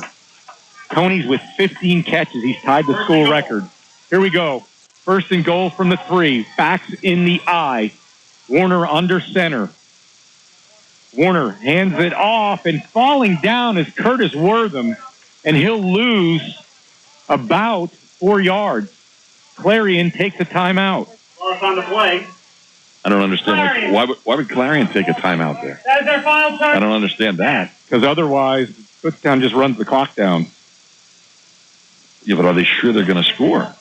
You got to be. I think they're expecting that there's a good chance they will, Coach. Okay. But based on that play, now you've put yourself. Well, you have a little more room to work here. If you're Kutztown, I might have agreed with that timeout if it was no gain on that play, but they forced a loss. Now you're back at about the 8.5 yard line. That's no easy yardage to pick up on this part of the field. I can see where Kutztown would have called a timeout. There is a flag on the field that they're discussing now. What's that all about? Clarion. I missed that initially, that flag. Yeah, it's laying down at the 3 yard line. 1:26 to go. It's 29-25 Clarion. The Golden Bears with a second and goal now at the 7. This could be a huge penalty after the loss on that play, depending if it's on Clarion. Could be a huge penalty. Clarion is out of timeouts. They're going to call the other officials back in again. Calling the back judge in now from way across the field to come in and talk to the referee. And they better make sure they get this right, because this is a big call. Curtis Wortham now with 16 carries or 2 yards. There is no foul. Oh, my, they're waving the flag off. So there'll be no penalty on the play, and Clarion will use their last charge timeout. All right, so running the ball, unless it's Warner running the ball, you're probably putting it up here, Coach. Who are you looking for? Well, he's going to look for Tony's. I think that's obvious. Right, but and knowing Drew, though, he may throw the ball to somebody who's totally unexpected. Try to slip like Justin Michalak out of the backfield. Yet he never throws to the tight end. Maybe we can get the tight end loose. Doesn't look like Michalak is out there right now. They've taken their short yardage package out. Right. Well, that probably answers your question. So it's second and goal from about the 7.5 yard line about. Excuse me. And it'll be a 5 wide receiver set. We've answered our own question. They're throwing this ball. Here we go. 1:26 to go. Second and goal. 3 receivers to the near side. Warner out of the shotgun. He fires. He completes it to Tony's. And Tony's is hit immediately and knocked about 5 yards down at the 3 yard line. So we're looking at third and goal now. Coach Fulmer letting the clock run. So he must have a lot of confidence he can score too. Is he going to run it down and then maybe take a timeout here? I think he will. 24 on the play clock, 58 on the game clock. It's 3rd and goal, Kutztown at the 3-yard line. Just Coach Fulmer very calmly standing at the 25-yard line. He'll go to 1 and take a timeout. They will leave as little clock as possible in the event they score. Wow.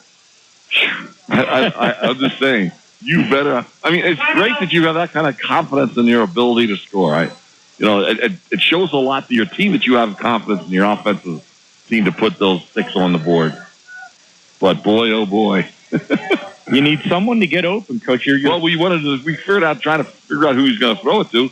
He didn't have any problem figuring out who it was. Oh, So that a new school record now for Tony? Yes, new school record. Yep, 16 catches in a game. How'd you like to set the school record in your first college football game? Not a bad start. Not at all. The 5 receivers out there, we have Tony's out there along with Kellen Williams and Brett Fox.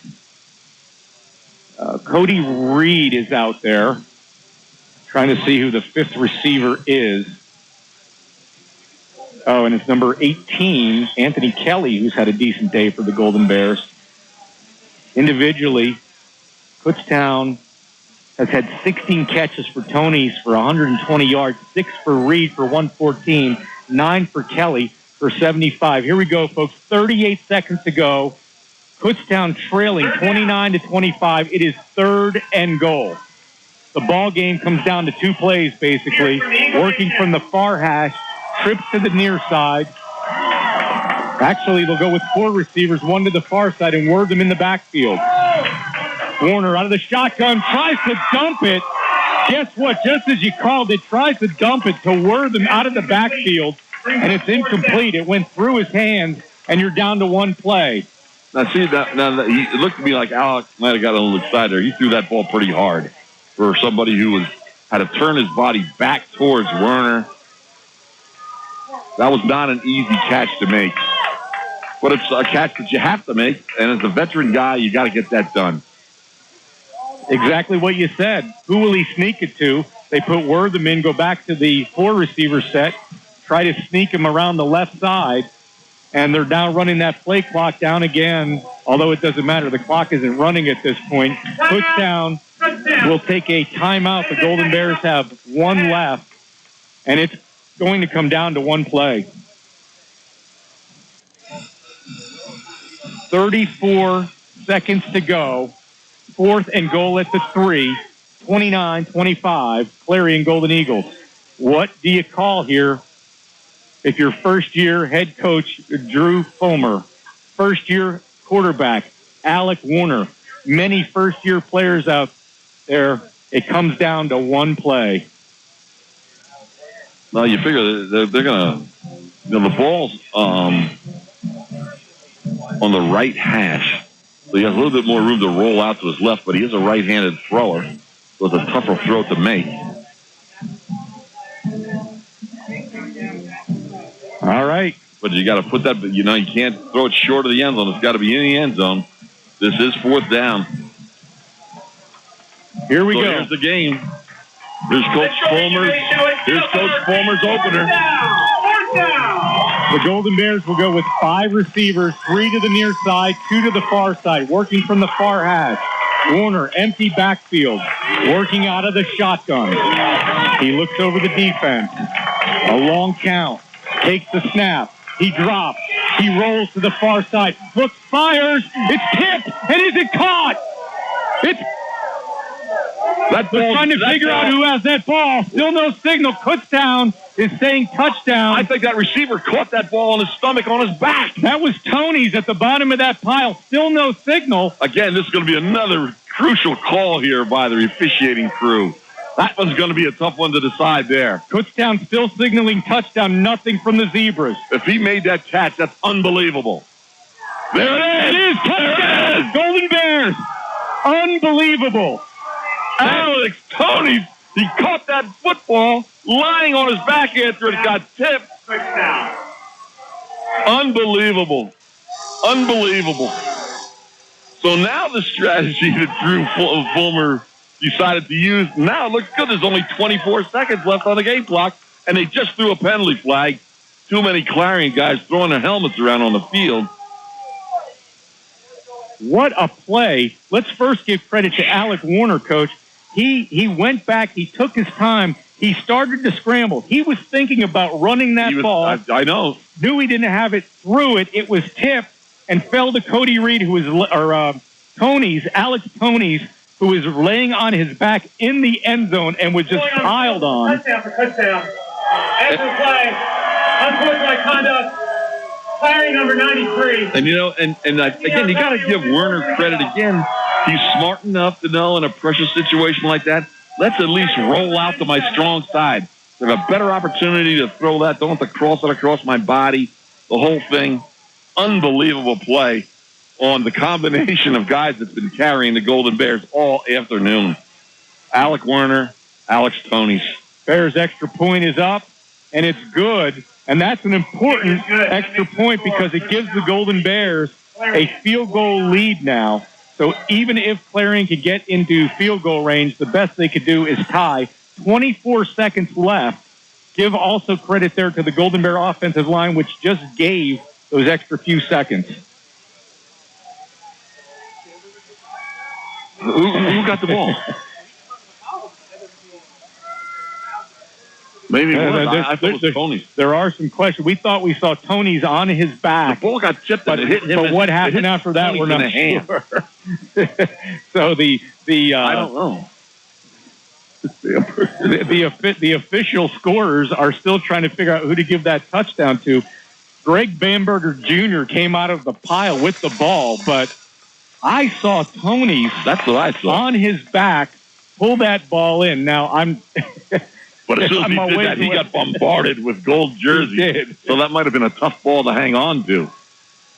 One of the wackiest plays that you will ever see in a situation like that. We're going to take that touchdown back out of Tony's. We're not quite sure if that was Alex Tony's completion into the end zone. Well, it doesn't matter who it was. It was definitely a maroon shirt. Josh Leboff down on the sideline is saying that it was Alex Tony's. Okay, so we were right. It was that play by Alex Tony. And Ben Fiskus. A tremendous catch, a tremendous game for Alex Tony's. Whew. Well, the good news now, Matt, now you got to sweat out this 24 seconds here. But the penalty, the unsportsmanlike penalty now is going to allow Nate Fair to kick the ball off from midfield. You got to get this ball into the end zone. You can't allow a return at all.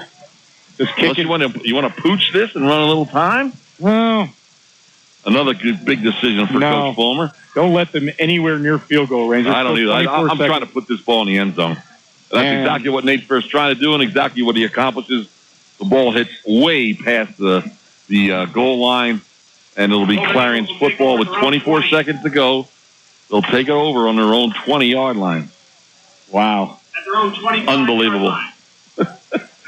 You start head coaching, and this is going to be a game where he'll never. If they can somehow squeak this thing out, this will be a game he'll never forget. It'll be 1st and 10 Clarion at its 25-yard line. It's 32-29 Golden Bears. And let's remember, Clarion, no timeouts left.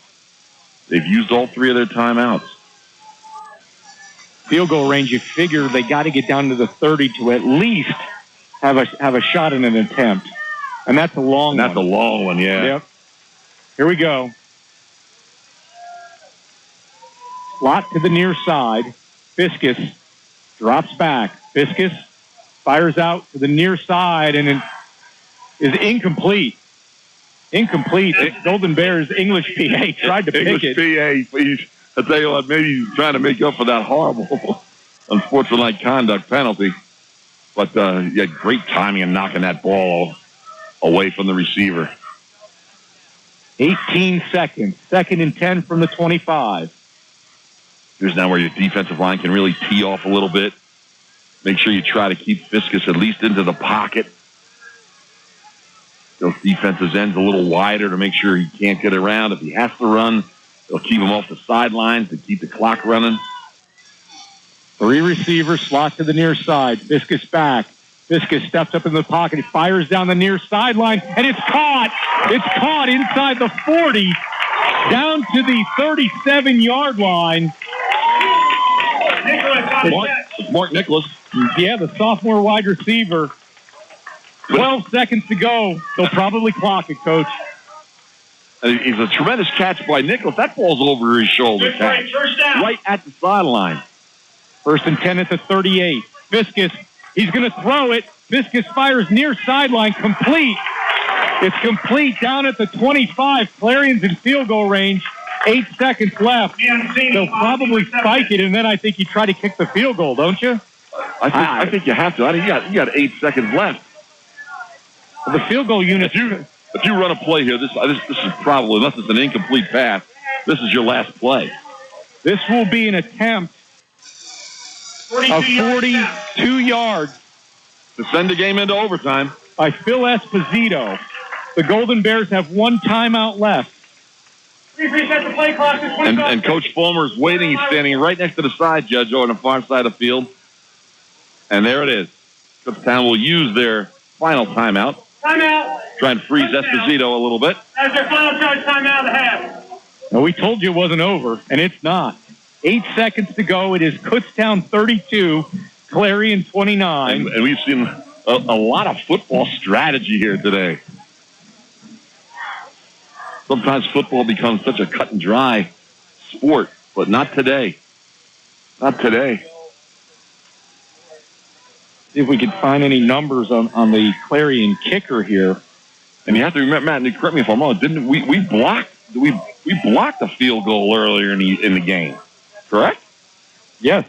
So it's not something that can't be done. So on that attempt, Esposito just didn't get the ball high enough, fast enough, quick enough. Let's cheer him on, Eagle Nation. So here we go. Phil Esposito is a freshman kicker, by the way. So you talk about pressure. To send the game into overtime. Everybody's set. 42-yard attempt. Here's the snap, the hold, the kick. It's blocked! It's blocked! It's recovered by Clarion. And the clock is going to run out as the Golden Bears bring down the ball carrier and celebrate. I don't see flags anywhere. Now that was time. Well, they're saying that wasn't 4th down. They're saying there's a second left. They might have another play here yet. Because I think it was Clarion that recovered the blocked extra field goal attempt. Ruling on the field is that the kick was recovered by the kicking team prior to the ball crossing the neutral zone. Oh, my goodness. The play was dead. It was recovered by the kicking team prior to passing the neutral zone. So Clarion's going to get another shot at What are we watching here? What are we watching? 45 yards. Here we go. We've blocked 2 field goal attempts already. 1 second left. The snap, the hold, the kick. It is end over end. It is up. Oh, good. We're going to overtime. Unbelievable. We're going to overtime. Unbelievable. I don't know what to say. Unbelievable. It's amazing. Amazing. How did a second remain on that clock? They took forever to get that ball carrier down, the lineman for Clarion. And the lineman for Clarion was still trying to, after he caught it, was still trying to advance it up the field. He was trying to break some tackles. Oh, my.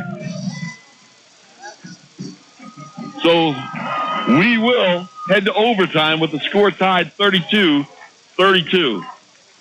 Well, after a bizarre sequence of plays in the last 5 minutes of this football game. Things that you don't see happen in a football lifetime, maybe only a couple times, happen in the last couple minutes of this ball game. The season opener.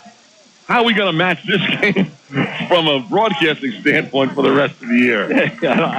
I'm not sure, Coach. We got to hope, though, at this point, if you're a Golden Bear fan in particular, that Kutztown can pull it out here in OT. Nothing. You got to give Esposito credit on that play. They blocked 2 of his field goal attempts, and on the third one, which is a little bit deeper than the other 2, he made it under ridiculous amounts of pressure. And at the end of our all right, well, there's a, I don't want to jinx anything here, Coach, but in the game notes, 109. Those three numbers again. there's a subheading called Overtime Heartbreak. Since 1996, Kutztown is 1-7 in overtime contests. Its only overtime win was a 26-23 victory over Millersville in 3 overtimes in the final game of the 2007 season. The Golden Bears played 3 overtime games in 96 and 2 in 2010. The longest game in school history was right here in Clarion in 2005. I messed it up. This is a magical overtime field here. McDonald. 4 OTs back in 2005. Reinhardt Villages. How can you not feel for the Golden Bear team? Our support sponsors are. Give Ben Fiskus credit, too. They were down and out in this game a couple of times. He made some big-time throws in that last Absolutely. So let's talk about overtime rules, Coach. It's, of course, different than the pros. Each team gets the ball from the 25-yard line. And the last team to have the most points at the end of an overtime basically comes out on top. And if it's still tied at the end of 2 overtimes, you must go for the 2-point conversion. Right. So you got a little baseball strategy here. You want to get the ball second in the first overtime. That's right. That's correct. Because then you know how many you have to score. Now, here's where not having a field goal kicker could bite Kutztown. Well, I don't know if Clarion really has an exceptional one themselves, although Esposito just drilled a crucial pressure-packed field goal attempt. I would hate to have been the referee in the last couple minutes of these ball games. What calls these guys had to make? Clarion has won the toss and elected to go on defense first. Golden Eagles will go on defense. They won the toss, so they're going to give the ball to Kutztown here in the first overtime. The Golden Bears, they'll be going right to left on the field. So that'll be to the west end zone. You know what I want to see, Matt? I want to look at the film on that field goal attempt that was blocked at the end of the game, and I want to see when, if at all, any official really stopped the clock and put their arms over their head, cross them, and stop that clock. That's what I want to see. A lineman for Clarion clearly came down with the blocked field goal. I never saw him go to the ground. It looked like it was a scrum, and all of a sudden, the clock said 0. They reset it to 1. Well, did the clock go down to 0, Matt? I thought I saw it go to 0. Well, maybe not. They might have stopped it at 1 second. But I didn't glance over there. There was too much going on the other end of the field. Here we go. It'll be the Golden Bears for the 25. All knotted at 32. A 5-receiver set. Warner out of the shotgun. Warner dropping back. Passes, completes it on the near side to the 20, to the 15, goes number 18, Anthony Kelly, and he's close to a first down. Looks like he got it. They're moving the chain, so there will be a first down. The clock obviously is not in play anymore. Takes it to the 15-yard line. That'll be a first down for Kutztown. And if I'm Kelly, I'm one of those coaches. I'm thinking, you made the catch, you got a couple extra yards. Don't fight for too much extra yards. You end up fumbling the ball. Just go down. 1st and 10 from the 15, and you have the big question, too. If you're Kutztown and you score, what do you do? I'm telling you, not to think ahead. Coach Fulmer's had a career worth of decisions to make here. Play action, Warner. He's rolling to the near side. He's going to run with it. Warner down inside the 15, and he's chased out of bounds at the 11th. That'll be a gain of 4 and bring up 2nd down and Warner 6. With the carry, takes it to the 11-yard line. That's right. Just keep getting those little 4 or 5-yard gains. That's all you need. You can at least you can relax now because you're only fighting your opponent now. You're not fighting the clock. So you can take a deep breath, relax, and try and get the job done. Only the play clock's running. 2nd and 6 at the 11. Back staggered. 3-receiver slot to the far side. Warner working from the near hash, right to left in your radio dial. Warner back. Warner fires to the end zone, and it's incomplete. Intended for Kelly and knocked away by number 41, Corey McNamara. Corey McNamara with so now you're going to have a big 3rd down call here for the Golden Bears. 3rd and 6 at the 11. How about this one, Matt? How about if the Bears gain like 3 yards on this play? Now, you're close enough to go for the first down, or you're going to bring your field goal kicker in. This is going to be unbelievable. I know the answer, but I'm not going to say This is unbelievable. 5 receivers, 3rd and 6. Are they paying us for this today, man? At the 11. Out of the shotgun, Warner. He's dropping. He's looking. He fires, completes it on the near side to Cody Reed, who dives. Touchdown, Golden Bears. I don't know what the field judge was looking at there. It was right in front of him. The ball hit the pylon, and he didn't made a very, very late touchdown call. They're going to kick the extra point. So the Bears do strike the end zone. They hit pay dirt in the end zone. It'll be Nate Fair, who's had some adventures kicking off today, but he also has drilled an extra point here earlier that would have been at least a 40-yard field goal. He needs this one. Here we go, out of the hold of Luckenbaugh. It's a bad snap. Luckenbaugh rolls. He throws it up for grabs. It's incomplete. Intended for Michalak. No good. The special teams again biting the Golden Bears. Now they somehow have to keep Clarion from scoring 7. Clarion, 32. And you got a true freshman snapping that ball, Ben Krieger. 38-32 Golden Bears. Clarion's possession coming up here in overtime. You have to remember now, a fumble that the opponent gets ends the game. An interception that the defensive unit gets ends the game. And a touchdown and an extra point by Clarion ends the game. 1st and 10 for the Golden Eagles at the 20. You got to keep him out of the end zone somehow, I think. I mean, that's what it, I think, comes down to here. 1st and 10 from the 25. Slot to the near side in motion. Clarion also moving from right to left. Here is a handoff up the middle to Thomas, who has a big hole and takes it down inside the 20 to the 19.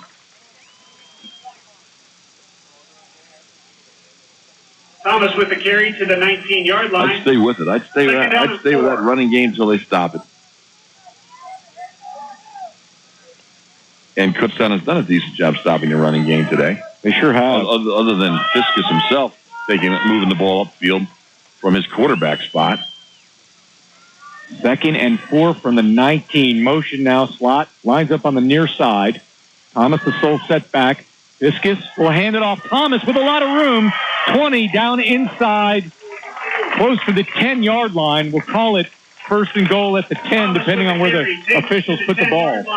And that is a Golden Eagle first down. Each team has a timeout. It'll be 1st and goal at the 10. 38-32 Golden Bears here in overtime. I'm staying on the ground here, Matt. Yeah, you might as well. Lot to the far side, working for the near hash. Ben Fiskus. He hands, he'll take it around the far side on play action. Fiskus in for the touchdown. He fooled everyone there, and we have a tie ball game. Clarion needs an extra point to seal the victory. Good belly fake into Thomas, who they had relied on in 2 previous snaps. This time, Fiskus pulled it out and really had a clear path to the end zone. Great fake by a veteran quarterback. It's back on the leg of Phil Esposito. Kutztown can ice him, and Kutztown will take a timeout to make Esposito, the freshman, think about it. Coach, anything can happen, but we could be looking at a heartbreaking loss if this thing splits the uprights here. Either that or a second life. I'll tell you what, it really, Matt, goes back to what you mentioned before. Fiskus on their last drive up the field that resulted in the game-tying field goal. He made some big-time throws to gain significant yardage up the field. They got to remember they started that last possession on their own 20-yard line, so they had a ways to go. And he made some big-time throws. The holder will be Enrico Canello. Canello's a sophomore wide receiver. The kicker, again, Phil Esposito, the freshman out of Brockway. That's the goalie for the Bruins. He's a left footer. And here we go for the ball game. The stadium in complete silence. The snap, the hold, the kick. It is up. It is good. Clarion on the extra point as the Golden Eagles storm the field. What a heartbreaking loss, fans, for the Kutztown University Golden Bears in the debut of head coach Drew Fulmer and freshman quarterback Alex Warner. The school record for receptions set by Alex Toney. Kutztown sees it all come down to a missed extra point. Well, I think, obviously you can bring into play all the missed extra points and field goals and sloppy kicking game. There was that 2-point safety now comes into play as this game unfolded. Well, there was a bad snap from center. Absolutely. There's so many instances during the game that, and that doesn't even count the bad personal foul penalty in the second half, but there's been so many instances in this game that the results have very easily turned around in the Golden Bears' direction. But either way, a tremendously exciting game for the Bears. Well, Josh Leboff has a tough job down there. He's going to talk with head coach Drew Fulmer, and we'll try to get the thoughts from Coach Fulmer, who saw this one slip away. Go ahead, Josh, you're on. All right, Coach Fulmer, obviously just a heartbreaking way to lose the game. Extra points really came back to hurt you on that last play, decided by an extra point. Tell me what happened today with the extra point game. Well, obviously it didn't go the way we wanted. We did not execute the way that we need to in college football. But that's how it goes sometimes, and that's why you play the game, and we had other opportunities on the field. Let's be honest, the extra points didn't affect the outcome of the game because there were opportunities that we did not capitalize on both sides of the football. So we're not gonna blame it all on the extra points. Special teams did come through for you, blocking a field goal at the end of regulation, but somehow a second was left on the clock. Did you get an explanation from the refs on what happened there at the end? Well, what happens is obviously with the kick, they stop the clock regardless of what I was told. So it's one of those things where obviously we get the block, but it was, I can't remember if it was first or second down, but it wasn't a fourth down kick. They were able to maintain possession because it was behind the line of scrimmage, so they get another down essentially, and they got the 1 second, and they made the most of their opportunity. Still a lot of positives that can be taken from this game. Your freshman quarterback came down and got the go-ahead touchdown there in the fourth quarter. Tell me about how you thought he played today. I thought Alec did a great job in his first game. I mean, this is not an easy thing to do. It's not an easy thing or easy place to play going on the road here. But, I'm sure there's going to be a lot of things that we can correct that we need to correct, and we'll get to work, come Monday morning. Thank you very much. Best of luck to you the rest of the way. Back up to you guys. All right. Thank you, Josh Leboff, doing nice work for us down there on the sideline, covering the Golden Bears season opener today, of which the Golden Bears fall by a point, 39-38 in overtime. We will take a break, and we'll come back here to wrap things up from Memorial Stadium. In Clarion, your final score, Clarion 39, Kutztown 38 in overtime. You're listening to Kutztown University football on WEEU. Are you really going to drive store to store for back to school? Let's get it started. Let's get it started in here. Office Max has your list covered, K to college, with over 2,800 supplies in store. Save big on dozens of Max Value Basics under $1 and find weekly penny deals on even more. Let's get it started. Office Max, the hot deals start here. Restrictions apply. Running. Trying to sell your old car? Instead, donate your vehicle to Heritage for the Blind. Pickup is free and your donation is tax deductible. Just call 1-800-895-8035. Heritage for the Blind accepts cars, vans, trucks, and boats, whether they run or not. Donate your vehicle and you'll receive a free 3-day vacation voucher to over 50 locations. Call 1-800-895-8035. That's 1-800-895-8035. I'm in the car next to you on the highway. I sit in front of you on the bus. I'm one out of every 6 Americans, and I'm struggling with hunger. This isn't an uncontrollable epidemic. There's enough food in this country to feed every hungry person. Please, visit feedingamerica.org today and find your local food bank. Every dollar you donate helps provide 7 meals for those around you, quietly struggling with hunger. Together, we're Feeding America. Brought to you by Feeding America and the Ad Council. Let's get it started. Let's get it started. Let's get it started in here. Start school tech ready at Office Max. Save on the new HP 11.6-inch TouchSmart laptop on sale for just $329.99. This remarkable price includes LoJack for laptops anti-theft security for 90 days. Details in-store or at OfficeMax.com. Office Max. The hot deals start here. Offer ends September 7th. Restrictions apply. We are back at Memorial Field in Clarion, where the Kutztown University Golden Bear football team dropped its season opener and a heartbreaker to the Clarion Golden Eagles by a score of 39-38 in overtime.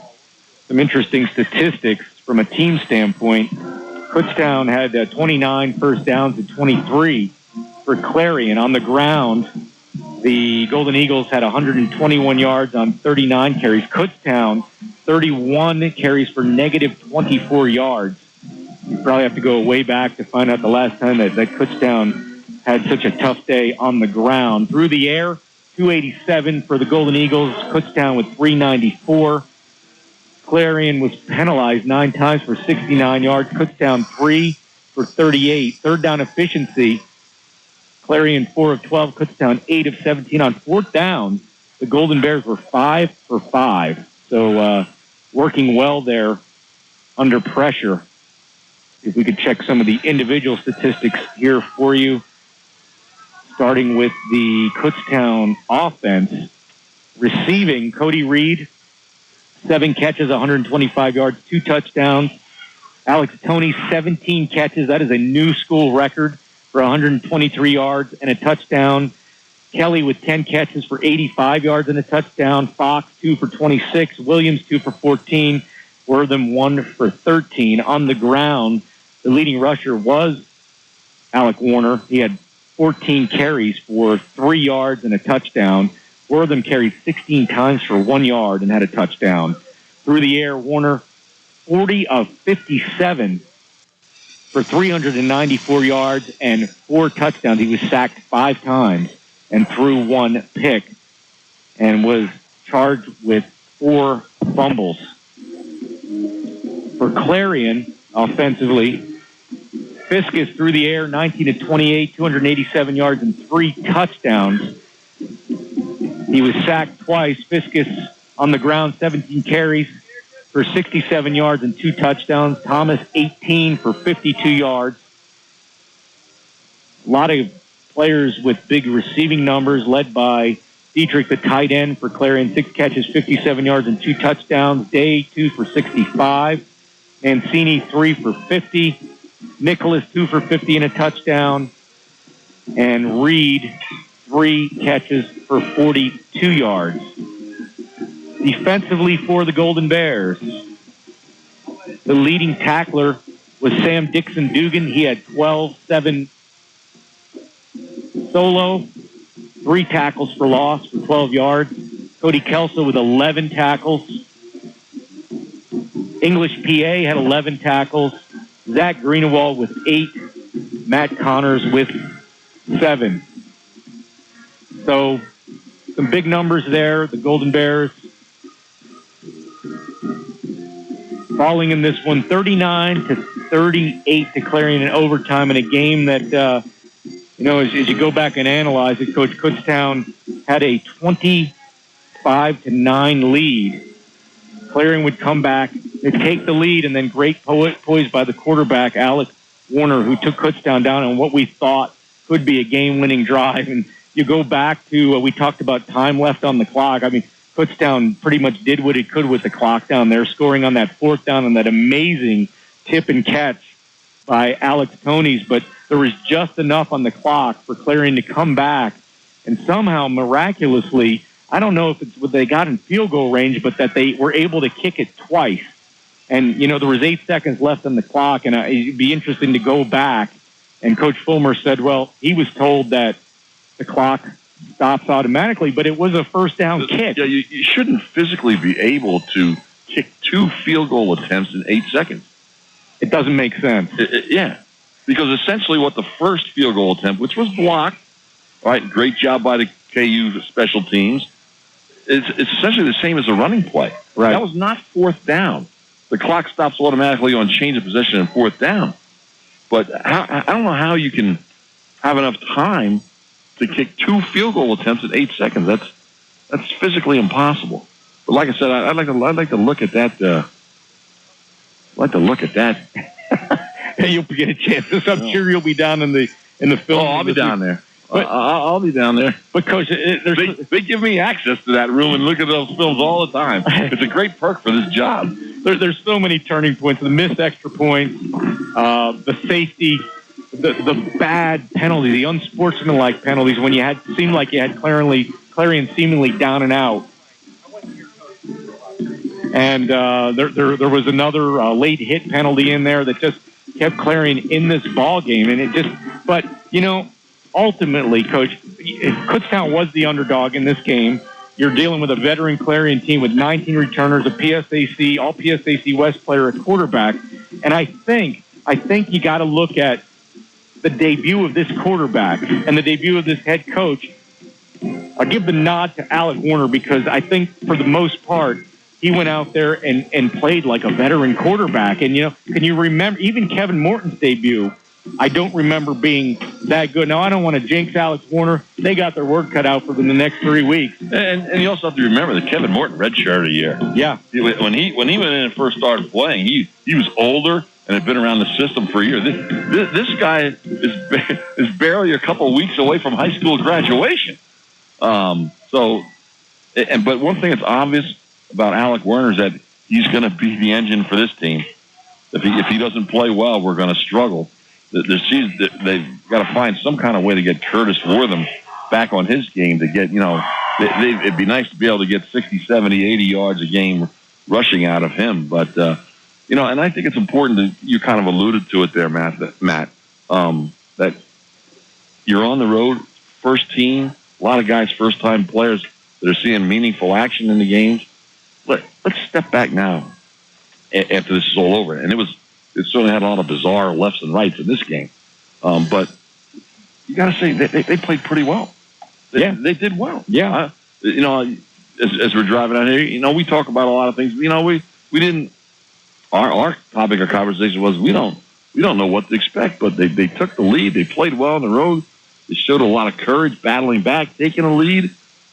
And even in that last series where Kutztown scored its last touchdown on the catch by Tony's, that was a big time drive. So there's so many positive things that happened in this game, and I think one thing that's good about it is the negative things that happen in this game can be straightened out. They can be. The kicking game, the snaps, the long snaps, and certainly the personal penalties. They've all got to be 100% eliminated. But that's something that's relatively easy to do. So maybe I'm kidding myself. I think it's easy to do, but maybe it's not so easy to do as a coach. But from that aspect, I'm thinking, you know what? This is going to be okay. This team is going to be okay. Yeah, I think certainly the future is bright, Coach. You talk about, who's going to step up at receiver. What about Alex Tony? His first game ever as a freshman sets the school record for receptions. And that is something to... And as we look out in the field, Alex Tony is the last Kutztown University player to leave the field. Unbelievable. I mean, he talk about a guy that left it out there on the field. That guy certainly did. And now as he gets closer and closer to us here in the booth, man, he's a little guy. He is not a big guy that you would think would be a major game breaker in Division II college football. But you set the school record in receptions in your first college football game. You got some ability. And this guy has showed it. I'm sure he's very disappointed. It would have been great to win your first college game. Yeah, big ability and a big heart. And like you said, there are a lot of things to look forward to. They need to get obviously over the first game and the young team mistakes and just become a little bit more disciplined there. We talked about this year being a retooling year a little bit, and you got a lot of young guys on this team. So the defense showed some sparks today and some new schemes that I thought that Coach Pennypacker put in today. Then some of those blitzes and things we saw that they did today that I think will make for some exciting football at University Field and elsewhere. And you got to give Clarion credit because after halftime, obviously the Clarion offense made some adjustments to what Coach Pennypacker was doing. They only had 9 points at the half, so you have to give them credit for making the proper adjustments and be able to put a lot more points on the board in the second half. So that's a good job by the Clarion coaching staff. Absolutely. Well, we had a barn burner here in the opener, and I think the barn was burning the whole fourth quarter. Yeah, absolutely. And if the rest of the season is any indication, you'll want to tune in each and every week here with us as we bring you Kutztown University football on WEEU. We'll be bringing 10 of the 11 games on WEEU this season. And next week, the Golden Bears are going back across the state, this time to southwestern Pennsylvania to take on the Vulcans of California. That's a 3:30 kickoff. Coach Hahn and Steve Degler will be on the mic next week. And then, of course, the home opener Saturday, September 21st, as the Bloomsburg Huskies come to town for the PSAC East opener, 1:05 p.m. Be sure to bring your radios and tune in to WEEU. Well, the final score once again here from Memorial Field in Clarion, Pennsylvania. It was Clarion 39, Kutztown 38 in overtime. For the coach, Steve Hahn, I'm Matt Santos. Paul Roberts back in the studio. Thank you for tuning in today. We'll talk to you next week with Kutztown University football on WEEU. Have a great weekend, everyone.